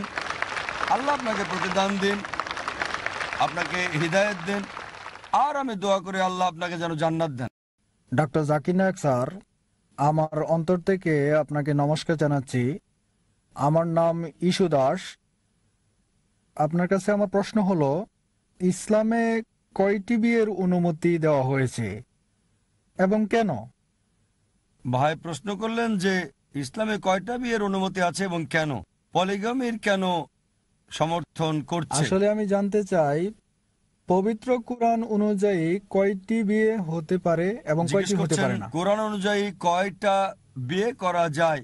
যদি মহিলাদের ব্যাপারে বলেন, পবিত্র কোরআনে সূরা নিসা অধ্যায় 4 আয়াত 20 থেকে 24 বলছে একজন বিবাহিত মহিলা আবার বিয়ে করতে পারে না, সুতরাং একজন মহিলা সর্বোচ্চ একজন স্বামী রাখতে পারবে। একজন পুরুষের ব্যাপারে যদি বলেন, কোরআন বলছে সূরা নিসা অধ্যায় 4 আয়াত 3, তোমাদের পছন্দের নারীকে বিয়ে করো 2, 3 বা 4, তবে ন্যায় বিচার করতে না পারলে একটা। আপনি 2, 3 বা 4টা বিয়ে করতে পারেন, কিন্তু ন্যায় বিচার করতে না পারলে একটা। এই কথাটা একটা বিয়ে করো যদি ন্যায় বিচার করতে না পারো শুধু কোরআনেই আছে। পৃথিবীর বুকে আর কোনো গ্রন্থ নেই যেটা বলছে একটা বিয়ে করো শুধু কোরআন ছাড়া। যদি রামায়ণ পড়েন, যদি মহাভারত পড়েন, আপনি বিয়ে করতে পারেন যত ইচ্ছা তত। যদি রামায়ণ পড়েন দেখবেন রামের পিতার কতজন স্ত্রী ছিল, তার একাধিক স্ত্রী ছিল। কৃষ্ণের মহাভারত অনুযায়ী কতজন স্ত্রী ছিল? 2, 4, 10, 1000, 10,000, 16,108 জন স্ত্রী ছিল। তাই কৃষ্ণ যদি 16,108 জন স্ত্রী রাখতে পারে, আমরা মুসলিমরা কেন 4 জন রাখতে পারবো না? যদি বাইবেল পড়েন, ওল্ড টেস্টামেন্ট এবং নিউ টেস্টামেন্টের মতে যত ইচ্ছা তত বিয়ে করতে পারেন। সলোমনের 700 স্ত্রী ছিল। বাইবেল মতে আব্রাহামের 3 জন স্ত্রী ছিল। খ্রিস্টান চার্চ ঠিক করে দিয়েছে খ্রিস্টানরা একটা বিয়ে করবে। রাবি জরসম বিন ইয়াহুদা সাইনড পাস করেছিল যে ইহুদিরা একটা বিয়ে করবে। আর ইন্ডিয়াতে ইন্ডিয়ান পেনাল কোড 1954 সালে একটা আইন পাশ করে, হিন্দু বিবাহ আইন, যাতে বলা হয়েছে হিন্দুরা একটা বিয়ে করবে। ইন্ডিয়ান পেনাল কোড বলছে, হিন্দু ধর্মগ্রন্থ বলেনি যে হিন্দুদের একটা বিয়ে করতে হবে। চলুন দেখি এবার কেন ইসলাম একজন পুরুষকে একাধিক বিয়ে করার অনুমতি দেয়। একাধিক বিয়ে করা ইসলামে বাধ্যতামূলক না, এটা ঐচ্ছিক। একাধিক বিয়ে করলে স্ত্রীদের সাথে ন্যায় বিচার করতে হবে। যৌক্তিক কারণ বলা যায় যে কেন অনুমতি দিয়েছে, যে পুরুষ এবং নারী সমান অনুপাতে জন্মায়। যদি মেডিকেল কোনো ডাক্তারকে জিজ্ঞেস করেন, কোনো শিশু বিশেষজ্ঞকে, সে আপনাকে বলবে যে মেয়ে শিশু ছেলে শিশুদের চেয়ে বেশি শক্তিশালী হয়ে থাকে। ছেলে শিশুর চেয়ে মেয়ে শিশুর রোগ প্রতিরোধের ক্ষমতাটা অনেক বেশি। তাই ছেলের তুলনায় মেয়ে সন্তানের হার বেশি। আবার অনেক ক্ষেত্রে দেখা যায় যে যুদ্ধে মারা যায়, তারা দুর্ঘটনায় মারা যায়, ধূমপানে মারা যায়, মদপান করে মারা যায়। এইসব ক্ষেত্রে মহিলাদের তুলনায় পুরুষের মৃত্যু বেশি। তাই এখন পৃথিবীতে পুরুষের তুলনায় নারীর জনসংখ্যা অনেক বেশি। 2-1টা তৃতীয় বিশ্বের দেশ বাদে, যেমন ইন্ডিয়া, যেখানে নারীদের তুলনায় পুরুষ অনেক বেশি, কারণ মেয়ে সন্তান হত্যা করা, মেয়ে ভ্রূণ হত্যা করা। প্রতি বছর ইন্ডিয়াতে 1 মিলিয়নেরও বেশি ভ্রূণ হত্যা করা হয় যখন জানে গর্ভের সন্তান মেয়ে। যদি এই অমানবিক কার্যকলাপ বন্ধ করা হয়, তাহলে ইন্ডিয়াতে পুরুষের চেয়ে নারীর সংখ্যা বেশি হবে। শুধু নিউ ইয়র্কে পুরুষের তুলনায় 1 মিলিয়ন নারী বেশি, ইউএসএতে 7.8 মিলিয়ন নারী বেশি, শুধু ইউকেতে 4 মিলিয়ন নারী সেখানে বেশি, শুধু জার্মানিতে পুরুষের তুলনায় 5 মিলিয়ন নারী বেশি, শুধু রাশিয়ায় আছে 9 মিলিয়ন নারী বেশি। আর শুধু আল্লাহ জানেন সারা পৃথিবীতে কত মিলিয়ন নারী বেশি পুরুষের তুলনায়। যদি আপনার সাথে একমত হয় যে একজন একটা মেয়েকে বিয়ে করবে, ধরেন সবাই একটা করে বিয়ে করে নিল, আর আপনার বোন আমেরিকায় থাকে বা আমার বোন আমেরিকায় থাকে, আর সে যদি তখন 7.8 মিলিয়নের মধ্যে পড়ে যায় যারা জীবন সঙ্গী খুঁজে পায়নি, একটা পথই তার জন্য খোলা, হয় সে একজনকে বিয়ে করবে যে আগে বিয়ে করেছে, না হয় পাবলিক সম্পত্তি হয়ে যাবে। পাবলিক সম্পত্তি এমন বাজে কথা, এটাই সবচেয়ে ভালো শব্দ ব্যবহার করেছি, এর চেয়ে ভালো শব্দ আর আমি পাইনি।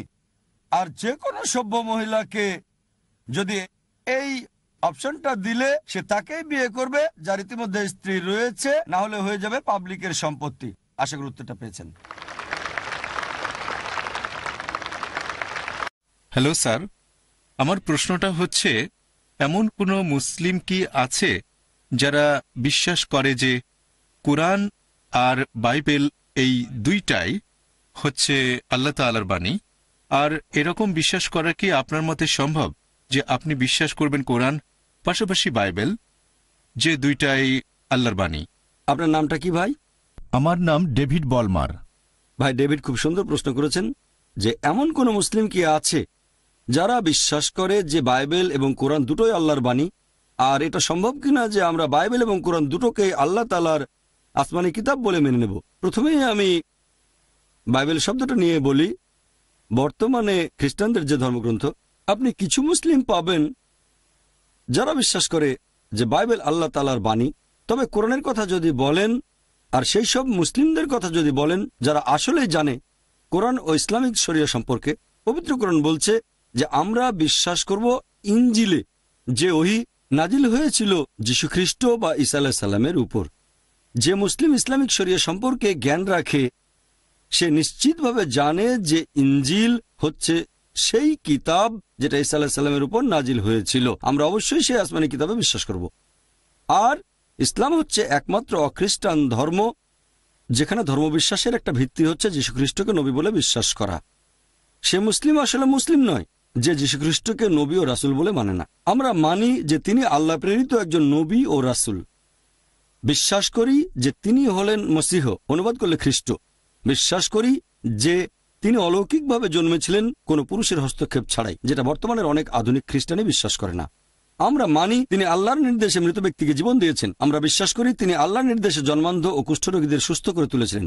আর পবিত্র কোরআন বলছে যে ইনজিল হচ্ছে সেই ওহী যেটা যীশু খ্রিস্টের উপর নাজিল করা হয়েছিল। এখন যারা বাইবেল নিয়ে গবেষণা করেছেন তারা বুঝতে পেরেছেন যে এই বাইবেল এটা সেই অরিজিনাল ওহী নয় যেটা নাজিল হয়েছিল যীশু খ্রিস্টের উপর।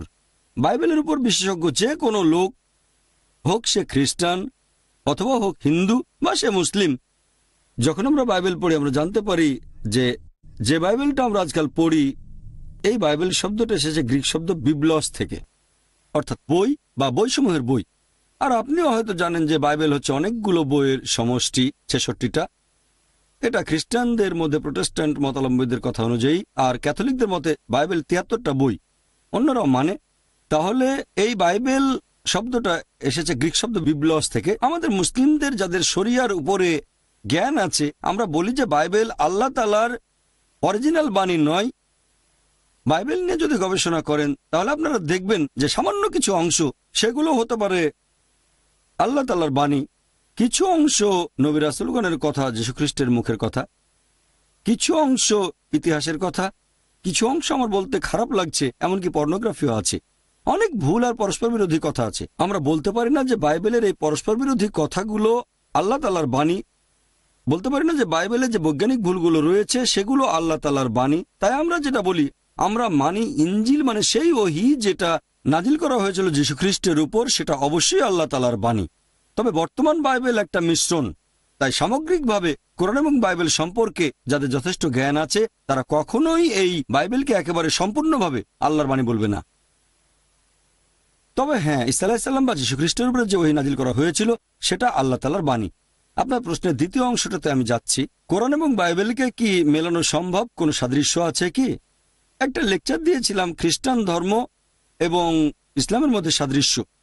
আমরা মুসলিমরা মানি যে আসমানি কিতাবটা নাজিল করা হয়েছিল যীশুখ্রিস্ট বা ঈসা আলাইহিস সালামের উপরে সেটা আল্লাহ তাআলার বাণী। তাই আমরা চেষ্টা করি বেছে নিতে সেই অংশগুলো যেগুলো মিলে যাচ্ছে সর্বশেষ ও চূড়ান্ত আসমানি কিতাবের সাথে। যদি ওল্ড টেস্টামেন্ট আর নিউ টেস্টামেন্ট বলে কিছু থাকে তাহলে পবিত্র কোরআন হচ্ছে আল্লাহ তাআলার লাস্ট টেস্টামেন্ট। আর এই বইটাকে যদি পরীক্ষা করে দেখেন, হতে পারে সেটা বিজ্ঞানের পরীক্ষা, কোরআন সেখানে পাশ করেছে।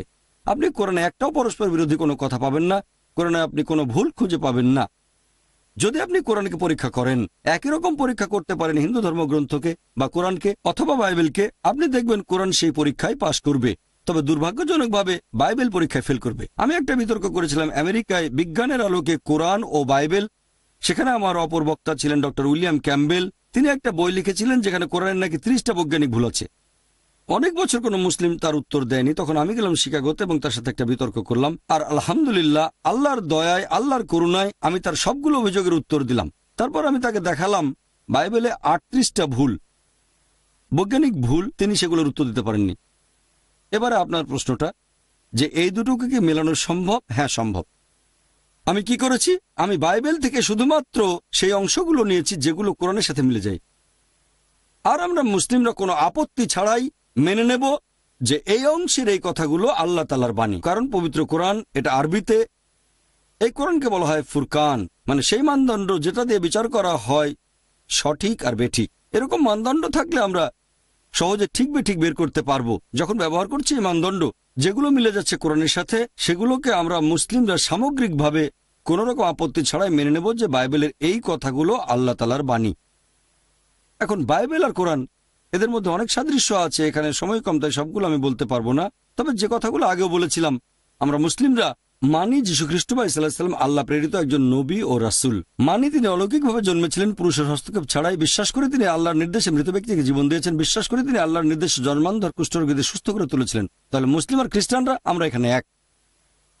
তবে আমাদের মধ্যে পার্থক্য আছে। এরকম অনেক খ্রিস্টান আছে যারা বলে যে যীশু খ্রিস্ট নাকি নিজেকে ঈশ্বর বলে দাবি করেছিলেন। তিনি বলেছেন তিনি নাকি ঈশ্বর। সত্যি বলতে আপনারা যদি বাইবেল পড়েন, এরকম একটা স্পষ্ট করে বলা অনুচ্ছেদ খুঁজে পাবেন না, পরিষ্কার করে বলা একটা কথাও পাবেন না গোটা বাইবেলের মধ্যে যেখানে যীশু খ্রিস্ট বা ঈসা আলাইহিস সালাম নিজেই বলেছেন যে আমি ঈশ্বর অথবা তোমরা আমার উপাসনা করো।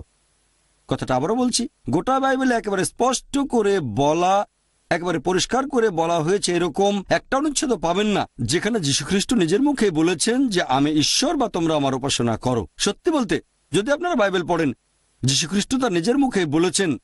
এটা হচ্ছে গসপেল অফ জন অধ্যায় নম্বর 14 অনুচ্ছেদ 28। যীশু খ্রিস্ট নিজের মুখে বলেছেন আমার পিতা আমার চেয়ে মহান। গসপেল অফ জন অধ্যায় 10 অনুচ্ছেদ 29 আমার পিতা সবার চেয়ে মহান।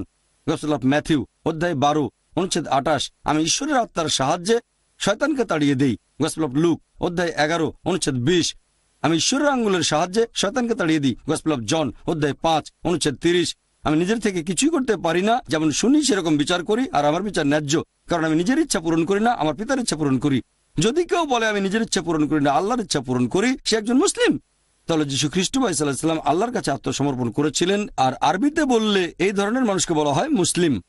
যীশু খ্রিস্ট কখনোই নিজেকে ঈশ্বর বলে দাবি করেননি। এটা পরিষ্কার বলা হয়েছে বুক অফ অ্যাক্টসে অধ্যায় নম্বর 2 অনুচ্ছেদ 22 হে ইসরায়েলবাসী মন দিয়ে শোনো, নাজারেত শহরের যিশু ঈশ্বর কর্তৃক মনোনীত একজন মানুষ তোমাদের মধ্য থেকে। ঈশ্বর তাকে দিয়ে অনেক অলৌকিক কাজ করিয়ে দেখাবেন আর তোমরা তার সাক্ষী থাকবে। ঈশ্বর কর্তৃক মনোনীত একজন মানুষ তোমাদের মধ্য থেকে, সে অনেক অলৌকিক কাজ করে দেখাবে, ঈশ্বর তাকে দিয়ে করাবেন আর তোমরা তার সাক্ষী থাকবে। তাহলে তিনি ছিলেন একজন মানুষ, তবে সেই মানুষকে আল্লাহ তাআলা পাঠিয়েছেন রাসূল হিসেবে মানব জাতির জন্য। আর আপনারা দেখবেন যে যীশু খ্রিস্ট কখনোই নিজেকে ঈশ্বর বলে দাবি করেননি। তিনি ছিলেন আল্লাহ তাআলার প্রেরিত একজন নবী ও রাসূল। সেজন্য আমরা বলি যে বাইবেল আর কোরআনের মধ্যে অনেক সাদৃশ্য আছে। যেমন ধরেন বাইবেলে বলা হয়েছে পরবর্তীতে একজন রাসূল আসবেন এবং তার নাম হবে মুহাম্মদ সাল্লাল্লাহু আলাইহি সাল্লাম। অনেক জায়গায় ওল্ড টেস্টামেন্ট আছে, নিউ টেস্টামেন্টও আছে। ওল্ড টেস্টামেন্ট পড়লে দেখবেন বুক অব ডিউটেরোনমি অধ্যায় 18 অনুচ্ছেদ 18 যে পরবর্তীতে মুহাম্মদ সাল্লাল্লাহু আলাইহি সাল্লাম আসবেন। এরপর আছে বুক অব ডিউটেরোনমি অধ্যায় 18 অনুচ্ছেদ 19। তারপর বুক অব আইজায়া অধ্যায় 29 অনুচ্ছেদ 12। এরপর সং অব সলোমন অধ্যায় 5 অনুচ্ছেদ 16 মুহাম্মদের নাম বলা হয়েছে। আমাদের নবীর কথা নিউ টেস্টামেন্টও আছে। এটা আছে গসপেল অফ জন অধ্যায় 14 অনুচ্ছেদ 16। তারপর গসপেল অফ জন অধ্যায় 15 অনুচ্ছেদ 26। গসপেল অফ জন অধ্যায় 16 অনুচ্ছেদ 7। গসপেল অফ জন অধ্যায় 16 অনুচ্ছেদ 12 থেকে 14 যে সর্বশেষ ও চূড়ান্ত নবী আসবেন মুহাম্মদ সাল্লাল্লাহু আলাইহি সাল্লাম। কথা বাইবেলেও আছে। এরকম সাদৃশ্য আছে। বাইবেল পড়লে দেখবেন নামাজের গুরুত্বপূর্ণ একটা অংশ। আমরা মুসলিমরা যখন নামাজ পড়ি তখন সিজদা করি। এই সিজদার কথা বাইবেলে অনেক জায়গায় আছে, যেমন বুক অব জেনেসিস, তারপর বুক অব জোশুয়া, তারপর গসপেল অফ ম্যাথিউ। এখানে বলা হয়েছে আল্লাহর নবী রাসূলগণ সিজদা দিয়েছেন আল্লাহর উদ্দেশ্যে যখন তারা নামাজ পড়েছেন। তাহলে দেখবেন যে আমরা মুসলিমরা যেভাবে নামাজ আদায় করি তার প্রধান অংশটার কথা বলা হয়েছে বাইবেলেও। ইসলামের অন্যান্য বিষয় নিয়েও যদি বলি, অজুর কথাও বলা হয়েছে বাইবেলে। আমরা নামাজ পড়ার আগে অজু করি, অজুর কথা আছে বাইবেলে। ইসলাম ধর্মে যাকাতের বিধান আছে, এ কথা বাইবেলেও আছে। বাইবেলে কথাটা এভাবে বলা হয়েছে যে মুক্ত হস্তে দান করো, তাহলে তোমার পাপগুলো মুছে যাবে। এমনকি বাইবেলেও বলা হয়েছে বুক অব শামস অধ্যায় নম্বর 84 অনুচ্ছেদ 4 থেকে 6 বলা হয়েছে আশীর্বাদ প্রাপ্ত হচ্ছে সেই লোকগুলো যারা ভ্রমণ করে যায় বাক্য উপত্যকায়, অর্থাৎ মক্কা। এছাড়াও আপনি দেখবেন যে ইসলাম ধর্মে অনেক কিছু নিষিদ্ধ করা হয়েছে পবিত্র কোরআনে, আর বাইবেলেও সেগুলোকে নিষিদ্ধ করা হয়েছে। পবিত্র কোরআন বলছে সব মিলিয়ে মোট 4টা জায়গায়, সূরা মাইদা অধ্যায় 5 আয়াত নম্বর 3, সূরা বাকারা অধ্যায় 2 আয়াত 173, সূরা আনাম অধ্যায় 6 আয়াত 145 এবং সূরা নাহাল অধ্যায় 16 আয়াত 115 বলা হয়েছে তোমাদের জন্য হারাম খাদ্য হচ্ছে মৃত পশু, রক্ত, তারপর শূকরের মাংস, আর যেসব পশু জবাই করার সময় আল্লাহ তাআলা ব্যতীত অন্য কারো নাম নেওয়া হয়েছে। এখন সবগুলো জিনিসই এগুলো বাইবেলে নিষেধ করা হয়েছে। বাইবেল পড়লে দেখবেন book of Genesis, book of Leviticus, book of Deuteronomy রক্ত নিষেধ করা হয়েছে। বাইবেলে উল্লেখ করা হয়েছে যে শূকরের মাংস নিষিদ্ধ। বুক অব ডিউটেরোনমি অধ্যায় 14 অনুচ্ছেদ 8, তারপর বুক অব আইজায়া অধ্যায় 65 অনুচ্ছেদ 2 থেকে 5। মৃত পশুর মাংসকেও বাইবেলে নিষিদ্ধ করা হয়েছে। বুক অব অ্যাক্টস অধ্যায় নম্বর 15 অনুচ্ছেদ 29, যে খাবারে আল্লাহ তাআলা ব্যতীত অন্য কোনো নাম নেওয়া হয়েছে সেটাকেও বাইবেলে নিষিদ্ধ করা হয়েছে। বুক অব অ্যাক্টস অধ্যায় 15 অনুচ্ছেদ 29। কোরআনে যে জিনিসগুলো নিষিদ্ধ তার অনেক কিছুকে বাইবেলে নিষিদ্ধ করা হয়েছে। এরকম সাদৃশ্যগুলো নিয়ে যদি কথা বলেন আপনারা। তারপর শালীনতা, একজন মুসলিম মহিলার যেভাবে পোশাক পরা উচিত, মাথা ঢেকে রাখতে হবে, পুরো শরীর ঢাকা থাকবে, শুধু মুখমণ্ডল আর হাতের কবজি বাদে ঢিলেঢালা পোশাক পরবে। তারপরে সে বিপরীত লিঙ্গের পোশাক পরবে না। এগুলো হচ্ছে শরিয়ার নিয়ম, আছে পবিত্র কোরআন এবং হাদিসে। একইভাবে বাইবেলে দেখবেন বুক অব ডিউটেরোনমি অধ্যায় 22 অনুচ্ছেদ 5 বলা হয়েছে যে একজন পুরুষ এমন কোনো পোশাক পরবে না যেটা মহিলারা পরে থাকে। একজন মহিলাও পুরুষের মতো পোশাক পরবে না। যারা এই ধরনের কাজ করে তারা সবাই ঘৃণ্য। তার মানে বিপরীত লিঙ্গের পোশাক পরা বাইবেল অনুযায়ী নিষিদ্ধ। এরপর দেখবেন ফার্স্ট তিমোথী অধ্যায় 2 অনুচ্ছেদ 9 বলা হয়েছে যে মহিলারা পোশাক পরবে শালীনতার সাথে এবং নম্রতার সাথে, ভদ্রতার সাথে। তারা খুব দামি স্বর্ণালঙ্কার বা মণিমুক্তা পরবে না। এরপর আরো আছে ফার্স্ট করিন্থিয়ান্স অধ্যায় নম্বর 11 অনুচ্ছেদ 5 থেকে 7, যে মহিলা ঈশ্বরের কাছে প্রার্থনা করে আর মাথা ঢেকে রাখে না সে তার মাথাকে অসম্মান করে। তার মাথার চুল কামিয়ে দাও, মাথার সব চুল কাটা হবে। কোরআন বা হাদিসে এমন কোনো কথা নেই যেটা এত কঠিন শালীনতার ব্যাপারে। পবিত্র কোরআনের কোনো আয়াত বা কোনো হাদিস বলছে না যে কোনো মহিলা মাথা না ঢাকলে তার চুল কামিয়ে দাও, তবে এই কথা বাইবেলে আছে। শালীনতার ব্যাপারে আরেকটা কথা, যদি আপনারা মামেরই কোনো ফটোগ্রাফ দেখেন, আল্লাহ তার উপর সন্তুষ্ট হন। তিনি যেভাবে পোশাক পরেছেন মুসলিম মহিলারা ঠিক সেভাবেই পোশাক পরে। পুরো শরীর ঢাকা থাকবে, শুধু মুখমণ্ডল আর হাতের কবজি বাদে। যদি নানদেরকে দেখেন এভাবে আপনারা দেখবেন যে এরকম অনেক সাদৃশ্য আছে খ্রিস্টানদের বাইবেল আর আমাদের কোরআনের মধ্যে। আমার একটা লেকচার খ্রিস্টান ধর্ম এবং ইসলামের মধ্যে সাদৃশ্য, সেখানে আমি বলেছি খ্রিস্টান বলতে যদি তাদের বোঝায় যারা যীশুখ্রিস্টের নির্দেশগুলো মেনে চলে, তাহলে মুসলিমরা আমরা খ্রিস্টানদের চেয়ে আরো বেশি খ্রিস্টান। কারণ এই কথাগুলো বাইবেলে আছে। বাইবেল বলছে মদ পান করো না। বুক অফ এফিসিয়েন্স অধ্যায় 5 অনুচ্ছেদ 18, বুক অফ প্রভার্বস অধ্যায় 20 অনুচ্ছেদ 1, যে মদ পান করো না। আমরা মুসলিমরা করি না। বেশিরভাগ খ্রিস্টান মদ পান করে। যীশুখ্রিস্টের খাতনা দেওয়া হয়েছিল 8 দিন বয়সে গসপেলের কথা অনুযায়ী। আমরা মুসলিমরা খাতনা করি, বেশিরভাগ খ্রিস্টানরা করে না। খ্রিস্টান বলতে যদি তাদের বোঝানো হয় যারা যীশুখ্রিস্টের নিয়মগুলো মেনে চলে, তাহলে আমি বলবো যে মুসলিমরা আমরা খ্রিস্টানদের চেয়ে আরো বেশি খ্রিস্টান।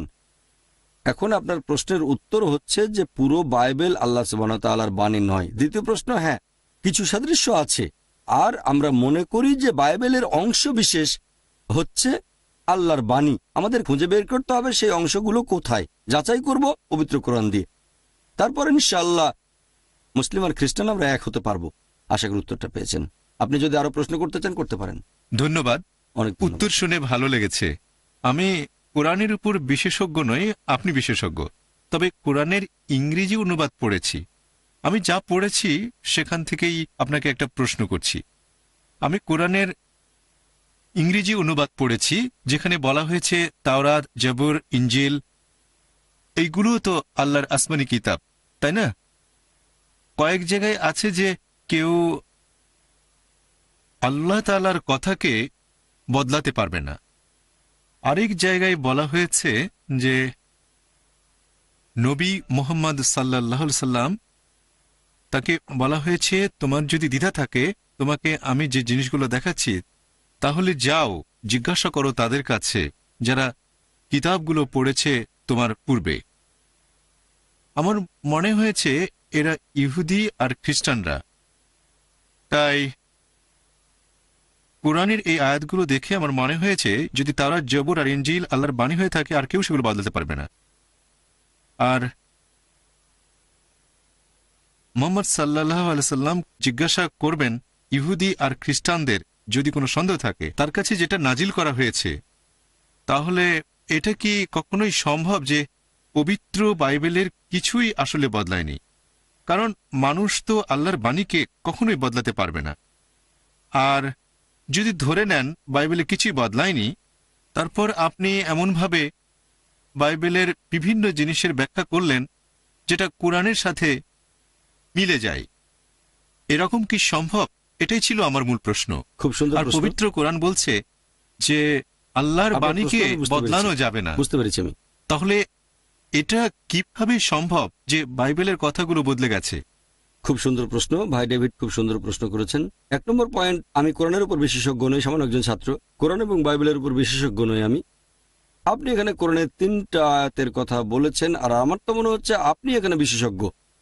কোরআনের 3টা আয়াত বলেছেন। আমি আসলে কোনো বিশেষজ্ঞ নই ভাই। আপনি পবিত্র কোরআনের 3টা জায়গার কথা বলেছেন, আমি সেগুলো বলছি। একটা হচ্ছে কোরআন বলছে যে তওরাত, তারপর জাবুর, ইনজিল আল্লাহর বাণী, 1 নম্বর পয়েন্ট। 2 নম্বর পয়েন্ট, আপনি বললেন যে আল্লাহ তাআলার বাণীকে বদলানো যাবে না। আর 3 নম্বর পয়েন্টে বলেছেন যদি তুমি না জানো তাহলে জিজ্ঞেস করো যে তওরাত সম্পর্কে জানে। 3টা অংশের কথা বলেছেন, আর এগুলোর ভিত্তিতে বলেছেন এমনকি হতে পারে যে বাইবেল পুরোপুরি কোরআনের সাথে মিলে যায়, বাইবেল বদলানো হয়নি। প্রশ্নটা খুবই সুন্দর। এবার মূল প্রশ্নতে আসি। প্রথমে আমি 3টা অংশে জবাব দেবো, তারপর মূল প্রশ্নে যাব। 1 নম্বর পয়েন্ট, পবিত্র কোরআনে এই কথা বলা হয়েছে অনেকগুলো জায়গায় যে তাওরাত, জাবুর, ইনজিল আর কোরআন হচ্ছে আল্লাহর বাণী। আপনার প্রথম অংশ পুরোপুরি সঠিক। 1 নম্বর পয়েন্ট, এগুলো হচ্ছে আল্লাহ তাআলার আসমানি কিতাব। তাওরাত নাজিল হয়েছিল নবী মুসা আলাইহিস সালামের উপর, জাবুর নবী দাউদের উপর, ইনজিল যীশুখ্রিস্ট বা ঈসা আলাইহিস সালামের উপর, এবং কোরআন শেষ আসমানি কিতাব নাজিল হয়েছিল সর্বশেষ ও চূড়ান্ত নবী মুহাম্মদ সাল্লাল্লাহু আলাইহি সাল্লামের উপর। 1 নম্বর পয়েন্ট। 2 নম্বর পয়েন্ট, আপনি বলেছেন যে আল্লাহর বাণীকে বদলানো যাবে না। এটা বলা হয়েছে সর্বশেষ ও চূড়ান্ত ওহীর ব্যাপারে। যদি আপনি কোরআন পড়েন আর কোরআন সম্পর্কে সামগ্রিকভাবে না জানেন, তারপর একটা অংশ পড়লেন, আপনি ভুল বুঝতে পারেন। এই আয়াত যে আল্লাহর বাণীকে বদলানো যাবে না, এটা বলা হয়েছে সর্বশেষ ও চূড়ান্ত কিতাব এই পবিত্র কোরআনের ব্যাপারে। অনেক জায়গায় আছে, অনেক জায়গায় এরকম অনেক আয়াত। তবে আমি এটা কেন বললাম, কারণ কোরআন পরিষ্কারভাবে বলছে, সূরা বাকারা অধ্যায় নম্বর 2 আয়াত নম্বর 106, কোরআন বলছে যা কিছু অবতীর্ণ হয়েছে আমি সেগুলোকে কোনোভাবে বিস্তৃত হতে দেব না, বরং প্রতিস্থাপন করব তার সমমানের বা উত্তম কিছু দিয়ে। তাহলে আল্লাহ বলছেন আগে যেসব আসমানি কিতাব এসেছে, আগে যেসব নিদর্শন দেখিয়েছেন, সেগুলোকে প্রতিস্থাপন করা হবে সমমানের বা উত্তম কিছু দিয়ে। আর সর্বশেষ আসমানি কিতাব কোরআন, আল্লাহ বলেছেন সূরা মাইদা অধ্যায় 5 আয়াত নম্বর 3 যে এটাই চূড়ান্ত, এর পরে ইসলামে কোনো কিছু যোগ বা বিয়োগ করা যাবে না। তাহলে এই সর্বশেষ আসমানি কিতাবের পরে আল্লাহর এই বাণীর কোনো কিছু বদলানো যাবে না। পরিষ্কার হয়েছে? আল্লাহর বাণী বদলানো যাবে না, এটা বলা হয়েছে কোরআনের ব্যাপারে। এখন মনে করেন ক্লাস 10-এর ছাত্রদের আমি বললাম এটা হচ্ছে স্কুলের শেষ ক্লাস। আমি বলছি ক্লাস 10-এর কথা। কেউ যদি ভুল করে মনে করে যে ক্লাস 5 বা 6-এর কথা বলছি, তার সেটা ভুল ধারণা। স্কুলের শেষ ক্লাস হচ্ছে বোম্বেতে, ভারতে। বাইরের দেশে হয়তো 11 বা 12 এভাবে বদলে যেতে পারে। তাহলে আমি যদি বলি স্কুলের শেষ ক্লাস হচ্ছে ক্লাস 10, বললাম তোমরাই সর্বশেষ ক্লাস, কথা বলছি ক্লাস 10 ছাত্রদের সাথে। কেউ টেপ রেকর্ডারের কথা শুনে ভাবলো ক্লাস 6ই হচ্ছে সর্বশেষ ক্লাস, সেটা হবে তার ভুল ধারণা। আল্লাহর যে বাণীটাকে বদলানো যাবে না, কারণ অনেক আয়াতে আছে আল্লাহ প্রতিস্থাপন করবেন। কেন প্রতিস্থাপন করবেন? যুক্তি দিয়ে দেখেন। অনেকে আমাকে জিজ্ঞেস করে প্রথমে কেন তাওরাত নাজিল করা হলো না, তারপর জাবুর, তারপর ইনজিল, সর্বশেষ কোরআন একেবারে প্রথমে কেন কোরআন আসলো না? অনেকটা যেন ছেলে বাবাকে বলছে আমি ডাক্তার হতে চাই, তুমি আমাকে সরাসরি মেডিকেল কলেজে ভর্তি করে দাও। না বাবা, প্রথমে যেতে হবে প্রি প্রাইমারি স্কুলে, তারপর প্রাইমারি স্কুলে, এরপর সেকেন্ডারি স্কুলে, তারপর যাবে কলেজে, হায়ার সেকেন্ডারি, এরপরে মেডিকেল কলেজে পড়তে পারবে। বিভিন্ন স্টেজ। সরাসরি মেডিকেল কলেজে ভর্তি করলে কিছুই বুঝবে না। একইভাবে আল্লাহ তাআলা হলেন আমাদের সৃষ্টিকর্তা, তিনি জানেন কোনটা কখন নাজিল করতে হবে। তাই মানুষের বৈশিষ্ট্যের উপর নির্ভর করে সেটাই নাজিল করেছেন যেটা সেই সময়ে সেই লোকদের জন্য প্রয়োজন ছিল। আল্লাহ সুবহানাহু ওয়া তাআলা খুব ভালো করে জানতেন যে 1400 বছর আগে ছিল সবচেয়ে শ্রেষ্ঠ সময়, সর্বশেষ ও চূড়ান্ত আসমানি কিতাব নাজিলের জন্য নাজিল করেছেন। তাহলে আগের অনেক নিয়ম ছিল আলাদা। মূল যে আইনটা তাওহীদ, আল্লাহর একত্ববাদ, নামাজ আদায় করা, মূল আইন একই রকম ছিল। তবে তার বেশ কিছু খুঁটিনাটি অন্যান্য বিষয় এগুলোর বদল হয়েছে। চূড়ান্ত বিষয়গুলো পবিত্র কোরআনে বলা হয়েছে, এটার পরে নতুন কিছু যোগ বা বিয়োগ করা যাবে না। আল্লাহ বলেছেন সূরা মাইদা অধ্যায় 5 আয়াত নম্বর 3, এই দিনে আমি তোমাদের দিনকে পূর্ণ করলাম, তোমাদের জন্য মনোনীত করলাম ইসলামকে, তোমাদের প্রতি আমার অনুগ্রহ করলাম সম্পূর্ণ। কথা বদলানো যাবে এটা পবিত্র কোরআনের ব্যাপারে, আল্লাহর অন্যান্য আসমানি কিতাবগুলোর ব্যাপারে না। 2 নম্বর পয়েন্ট, পবিত্র কোরআনে বলা হয়েছে তিনি বদলে দেবেন, প্রতিস্থাপন করবেন।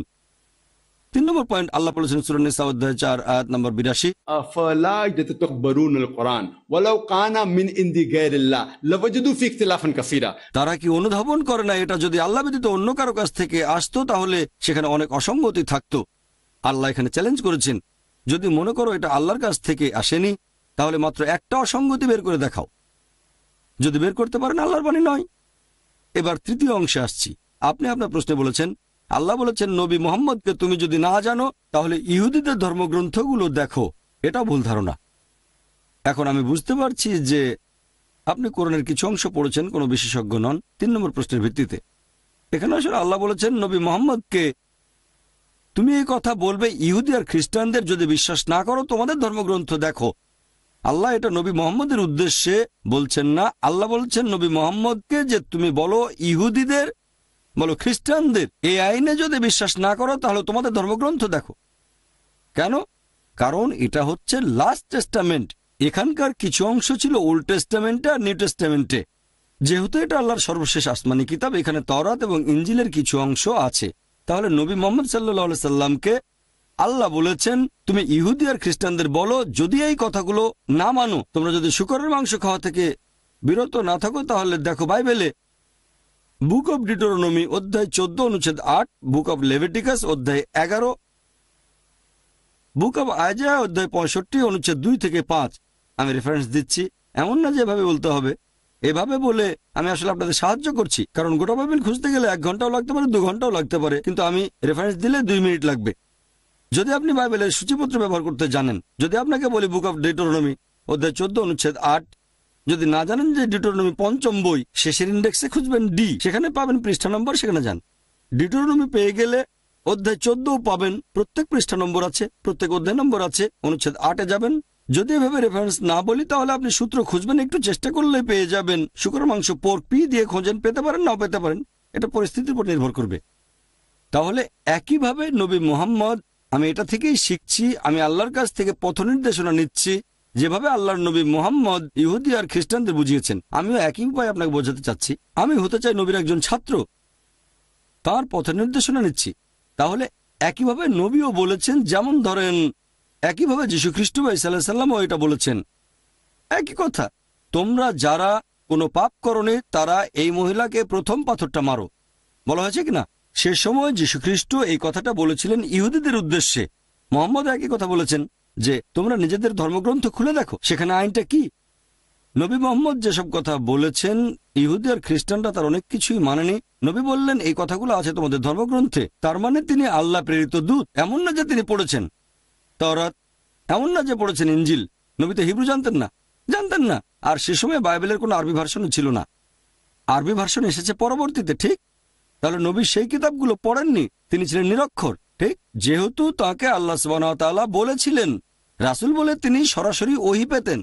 তাকে আল্লাহ বলতে বলেছেন, নবী বলেছেন দেখো, তারা তখন সব দেখে বুঝতে পারল।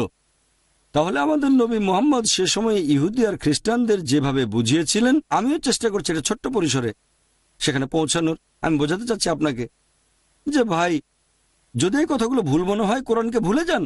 আপনি কোরআনকে বিশ্বাস করেন না, পাশে সরিয়ে রাখেন। তারপর আপনি যদি বাইবেলকে ঈশ্বরের বাণী বলে মনে করেন, তাহলে কি বাইবেল মেনে চলবেন? আপনি বাইবেলকে ঈশ্বরের বাণী বলে মনে করেন, হ্যাঁ বা না? হ্যাঁ, বাইবেল বলছে শুকরের মাংস খেও না, শুকরের মাংস খান। এটা তো পুরনো নিয়ম। উত্তর হতে পারে হ্যাঁ অথবা না, অথবা বাইবেলে এরকম কিছু বলেনি। আমাকে একটু বলতে দেন। শিওর, বলেন আপনি। আমার জানা মতে নবী মুহাম্মদ এর জীবদ্দশাতেই সেখানে কিছু জিনিস একটা সময় পর্যন্ত সেগুলো হালাল ছিল, তারপর সেটাকে হারাম করা হয়েছে, অথবা যেটা হারাম ছিল সেটাকে হালাল করা হয়েছে।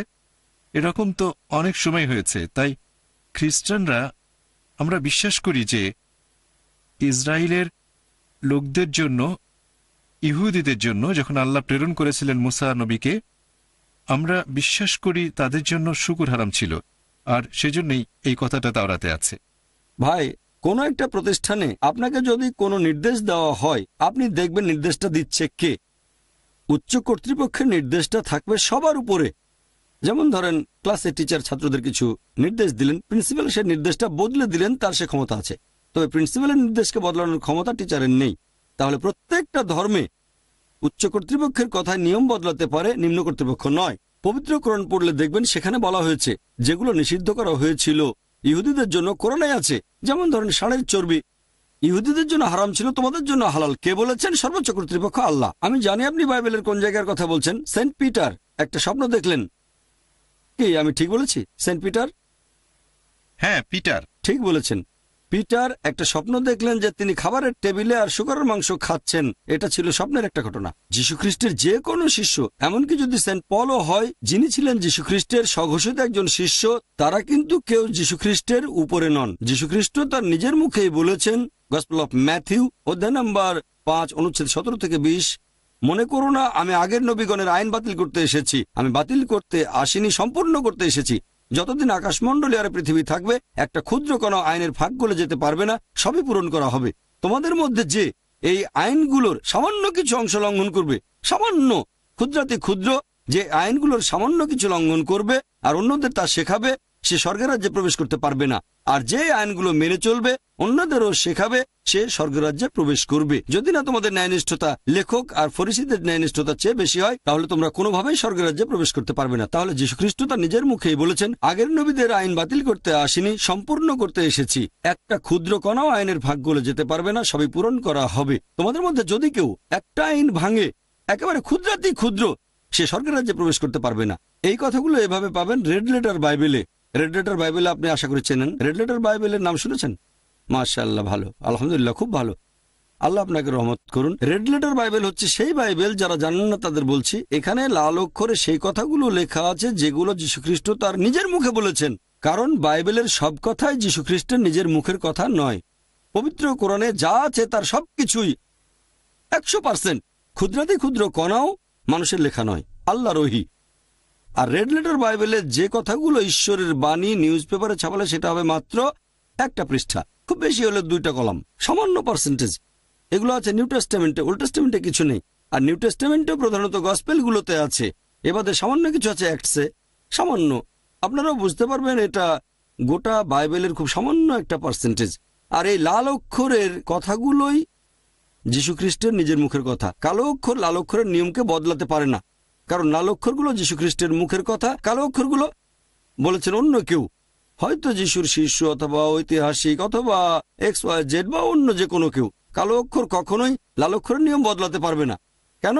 লাল অক্ষরগুলো যীশুখ্রিস্টের নিজের কথা। যদি না মনে করেন যে পল, পিটার, থমাস এরা যীশুখ্রিস্টের উপরে না।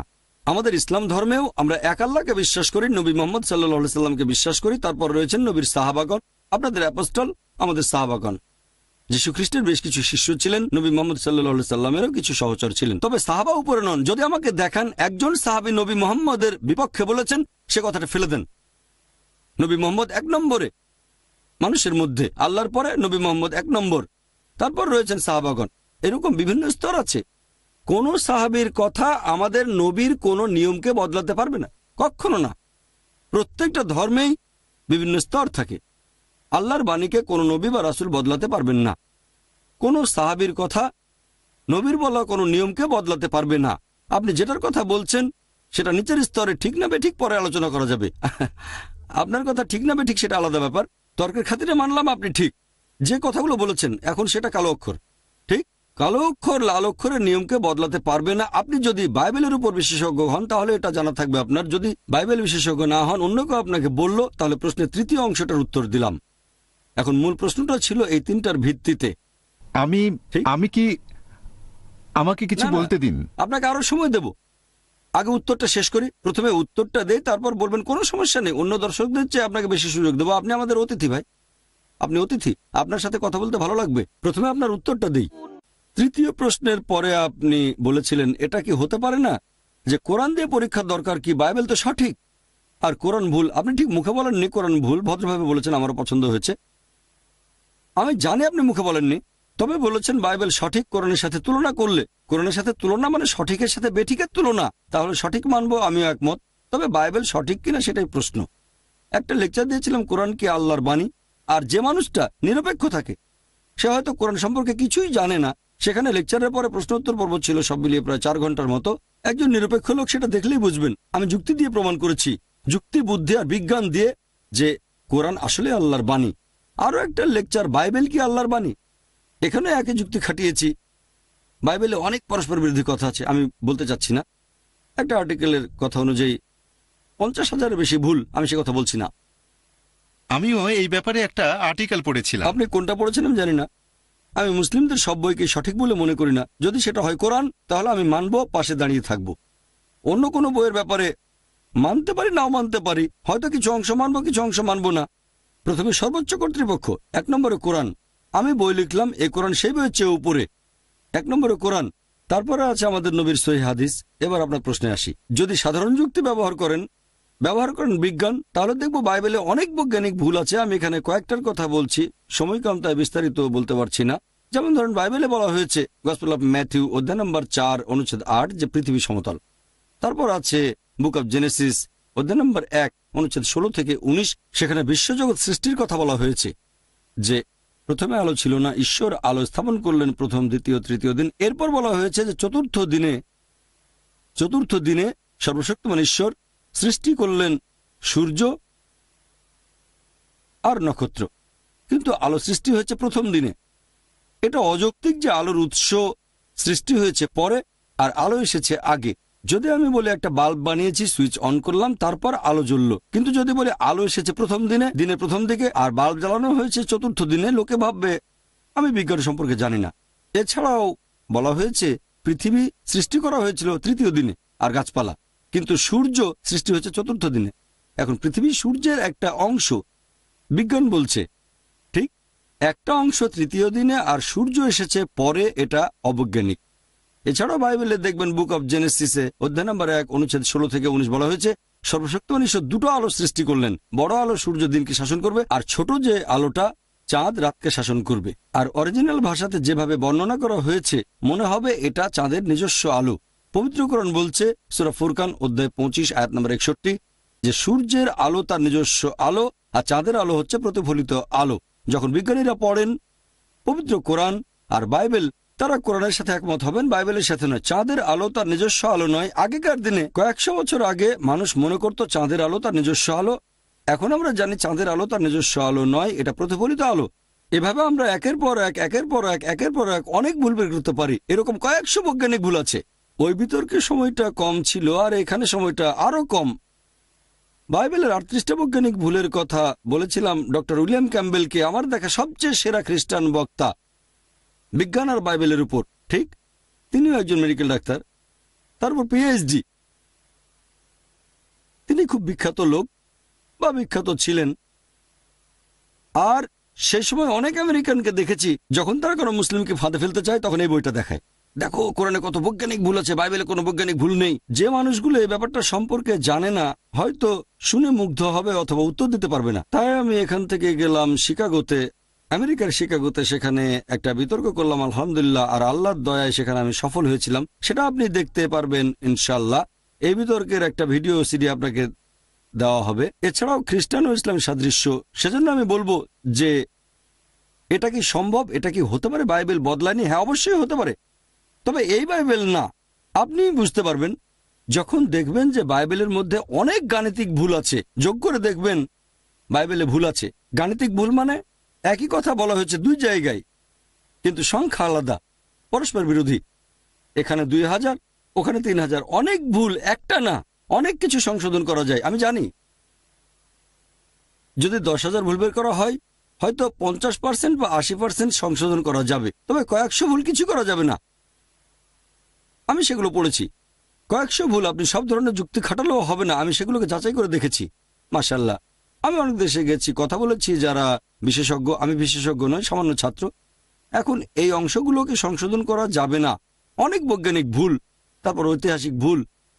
আমরা যদি আল্লাহর দেওয়া এই মাথাটা ব্যবহার করি আর যাচাই করে দেখি তাহলে এটা মানতে পারবো না যে বাইবেল আল্লাহর বাণী। যদি কোরআনকে যাচাই করি তাহলে মানবো। এজন্য আপনি দেখবেন আমার ক্যাসেট ইনশাল্লাহ। এবার চাইলে আপনি আবার প্রশ্ন করতে পারেন। কয়েকটা জিনিস পরিষ্কার করতে চাচ্ছি। আমি আপনার সাথে বিতর্ক করতে চাচ্ছি না। করতে পারেন, কোনো সমস্যা নেই।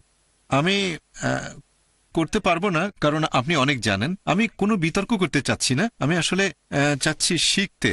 আমার ধারণা এখানে সবাই এসেছেন জানতে আল্লাহ সম্পর্কে। তাহলে আমি আপনার কাছ থেকে শিখলাম বা আপনি আমার কাছ থেকে শিখলেন, সেটাই ভালো। আর আমি আপনাদের সবার উদ্দেশ্যেই বলছি, ব্যক্তিগতভাবে আমি শুকরির মাংস খাই না শ্রদ্ধা দেখানোর জন্য। তবে আমার মনে হয় লাল অক্ষরে হয়তো কারণটা বলা আছে। পবিত্র বাইবেলে যে এখানকার খ্রিস্টানরা কেন এটা করছে। কারণটা হয়তো শুধুই কালো অক্ষর না। আর ঈসা আলাইহিস সালামও এই কথাও বলেছেন, মানুষ মুখে যে খাবার গ্রহণ করে সেটা তার আত্মাকে দূষিত করতে পারে না, তবে আমাদের মনের মধ্যে পাপে ভরা যে চিন্তাগুলো আসে সেগুলো আমাদের আত্মাকে দূষিত করে।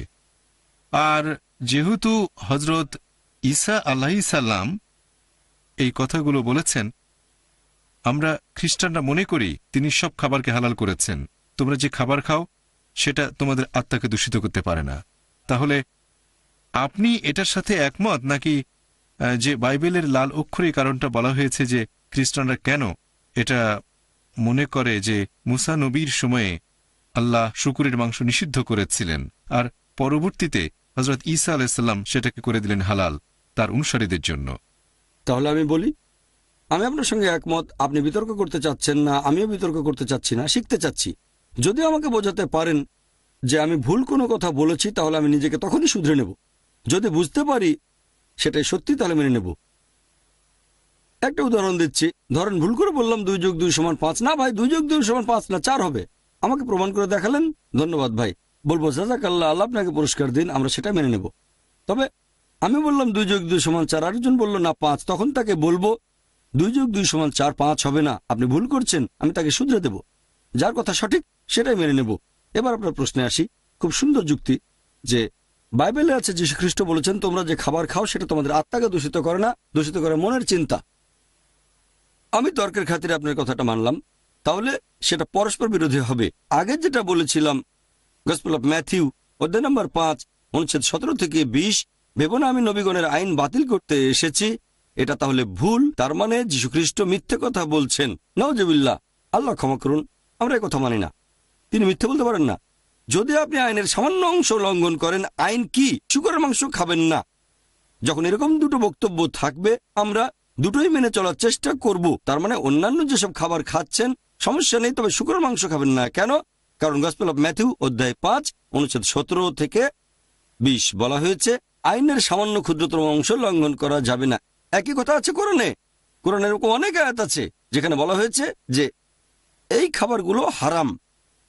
তার মানে এই না যে শুধু এই 4টাই হারাম, আরেকটা হারাম করা হয়েছে হয়তো অন্য জায়গায়। এরকম একটা বলেছিলাম মৃত জন্তু, রক্ত এবং শুকরের মাংস। আরেক জায়গায় বলা হয়েছে মদপান করা হারাম। এখন আপনি কোরআনের মাত্র একটা আয়াত নিয়ে বলতে পারবেন না যে এটা সম্পূর্ণ ইসলাম। ঠিক, যেটাকে হারাম বলা হয়েছে সেটা হারাম, তারপর বলা হয়েছে অন্য সব খাবার হালাল।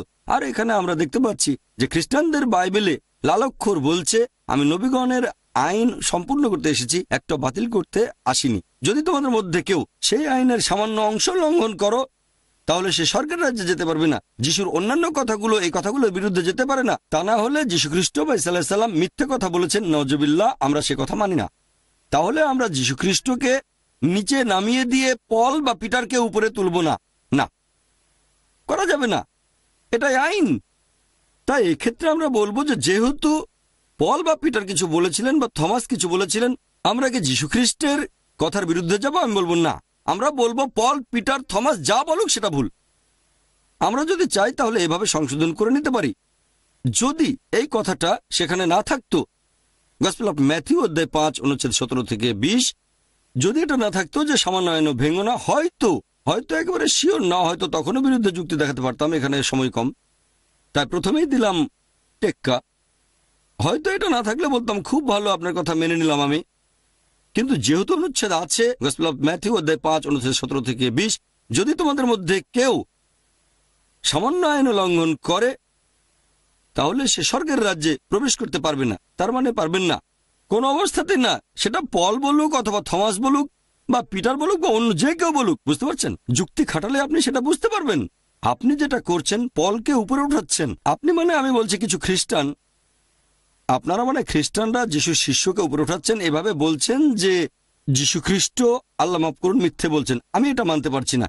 এভাবে আপনি বিভিন্ন ধর্মের মধ্যে একটা তুলনা করতে পারেন। এরকম তুলনার উপর ভিত্তি করে আমরা যেটা বলি, যদি খ্রিস্টান বলতে তাদের বোঝানো হয় যারা যীশু খ্রিস্টের নির্দেশগুলো পালন করে, তাহলে মুসলিমরা আমরা খ্রিস্টানদের চেয়ে অনেক বেশি খ্রিস্টান। শুকরের মাংস না খেলে আপনাকে অভিনন্দন জানাই। হয়তো যখন এই অডিটোরিয়াম থেকে বের হবেন, মদ পান করার অভ্যাস থাকলে সেটা বাদ দিয়ে দেবেন।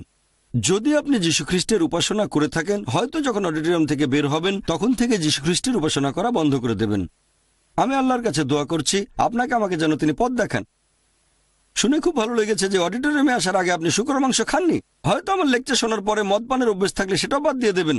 যদি আপনি যীশুখ্রিস্টের উপাসনা করে থাকেন, হয়তো অডিটোরিয়াম থেকে বের হয়ে উপাসনা করবেন না, কারণ আপনাকে প্রমাণ দেখিয়েছি। অথবা যেতে পারেন আপনার স্টাডি রুমে অথবা কোনো লাইব্রেরিতে, রেফারেন্সগুলো চেক করবেন। তারপর দেখবেন যে হ্যাঁ, ওই লোকটা যে কথাগুলো বলেছিল, ওই যে হালকা পাতলা লোকটা, মাথায় টুপি, চশমা, হালকা দাড়ি, হ্যাংলা পাতলা, সে রেফারেন্স দেয়। লোকটা যা বলেছিল তা ঠিক। আজকে থেকে যীশুখ্রিস্টের উপাসনা করব না, তারপরও তাকে শ্রদ্ধা করব, তাকে ভালোবাসবো, তাকে সম্মান করব। আমি পড়ে দেখবো বাইবেল, যেখানে আছে পরবর্তীতে একজন নবী আসবেন, তার নাম হবে নবী মোহাম্মদ সাল্লাল্লাহু আলাইহি সাল্লাম। আমি সেই বই পড়ে দেখব। এভাবে আমরা সবাই সত্যের কাছাকাছি আসবো। আল্লাহর কাছে দোয়া করছি আপনাকে আমাকে যেন তিনি পথ দেখান। আশা করি উত্তরটা পেয়েছেন। আপনাকে অনেক ধন্যবাদ। আপনাকেও ধন্যবাদ। হ্যাঁ, ওনাকে 2টো ভিসিডি দিয়ে দেন। এই সিডিগুলো দেখবেন ভাই, 2টো ভিসিডি। একটা হচ্ছে আমার লেকচার খ্রিস্টান ধর্ম ও ইসলামের মধ্যে সাদৃশ্য, সেখানে রেফারেন্সগুলো পাবেন। সবাই তো মনে রাখতে পারে না। হ্যাঁ ভাই বলেন। কোনো ব্যাপারে প্রশ্ন থাকলে পরে জিজ্ঞাসা করব। অবশ্যই অবশ্যই জিজ্ঞেস করবেন। ওয়া আখিরি দাওয়ানা আলহামদুলিল্লাহি রাব্বিল আলামিন।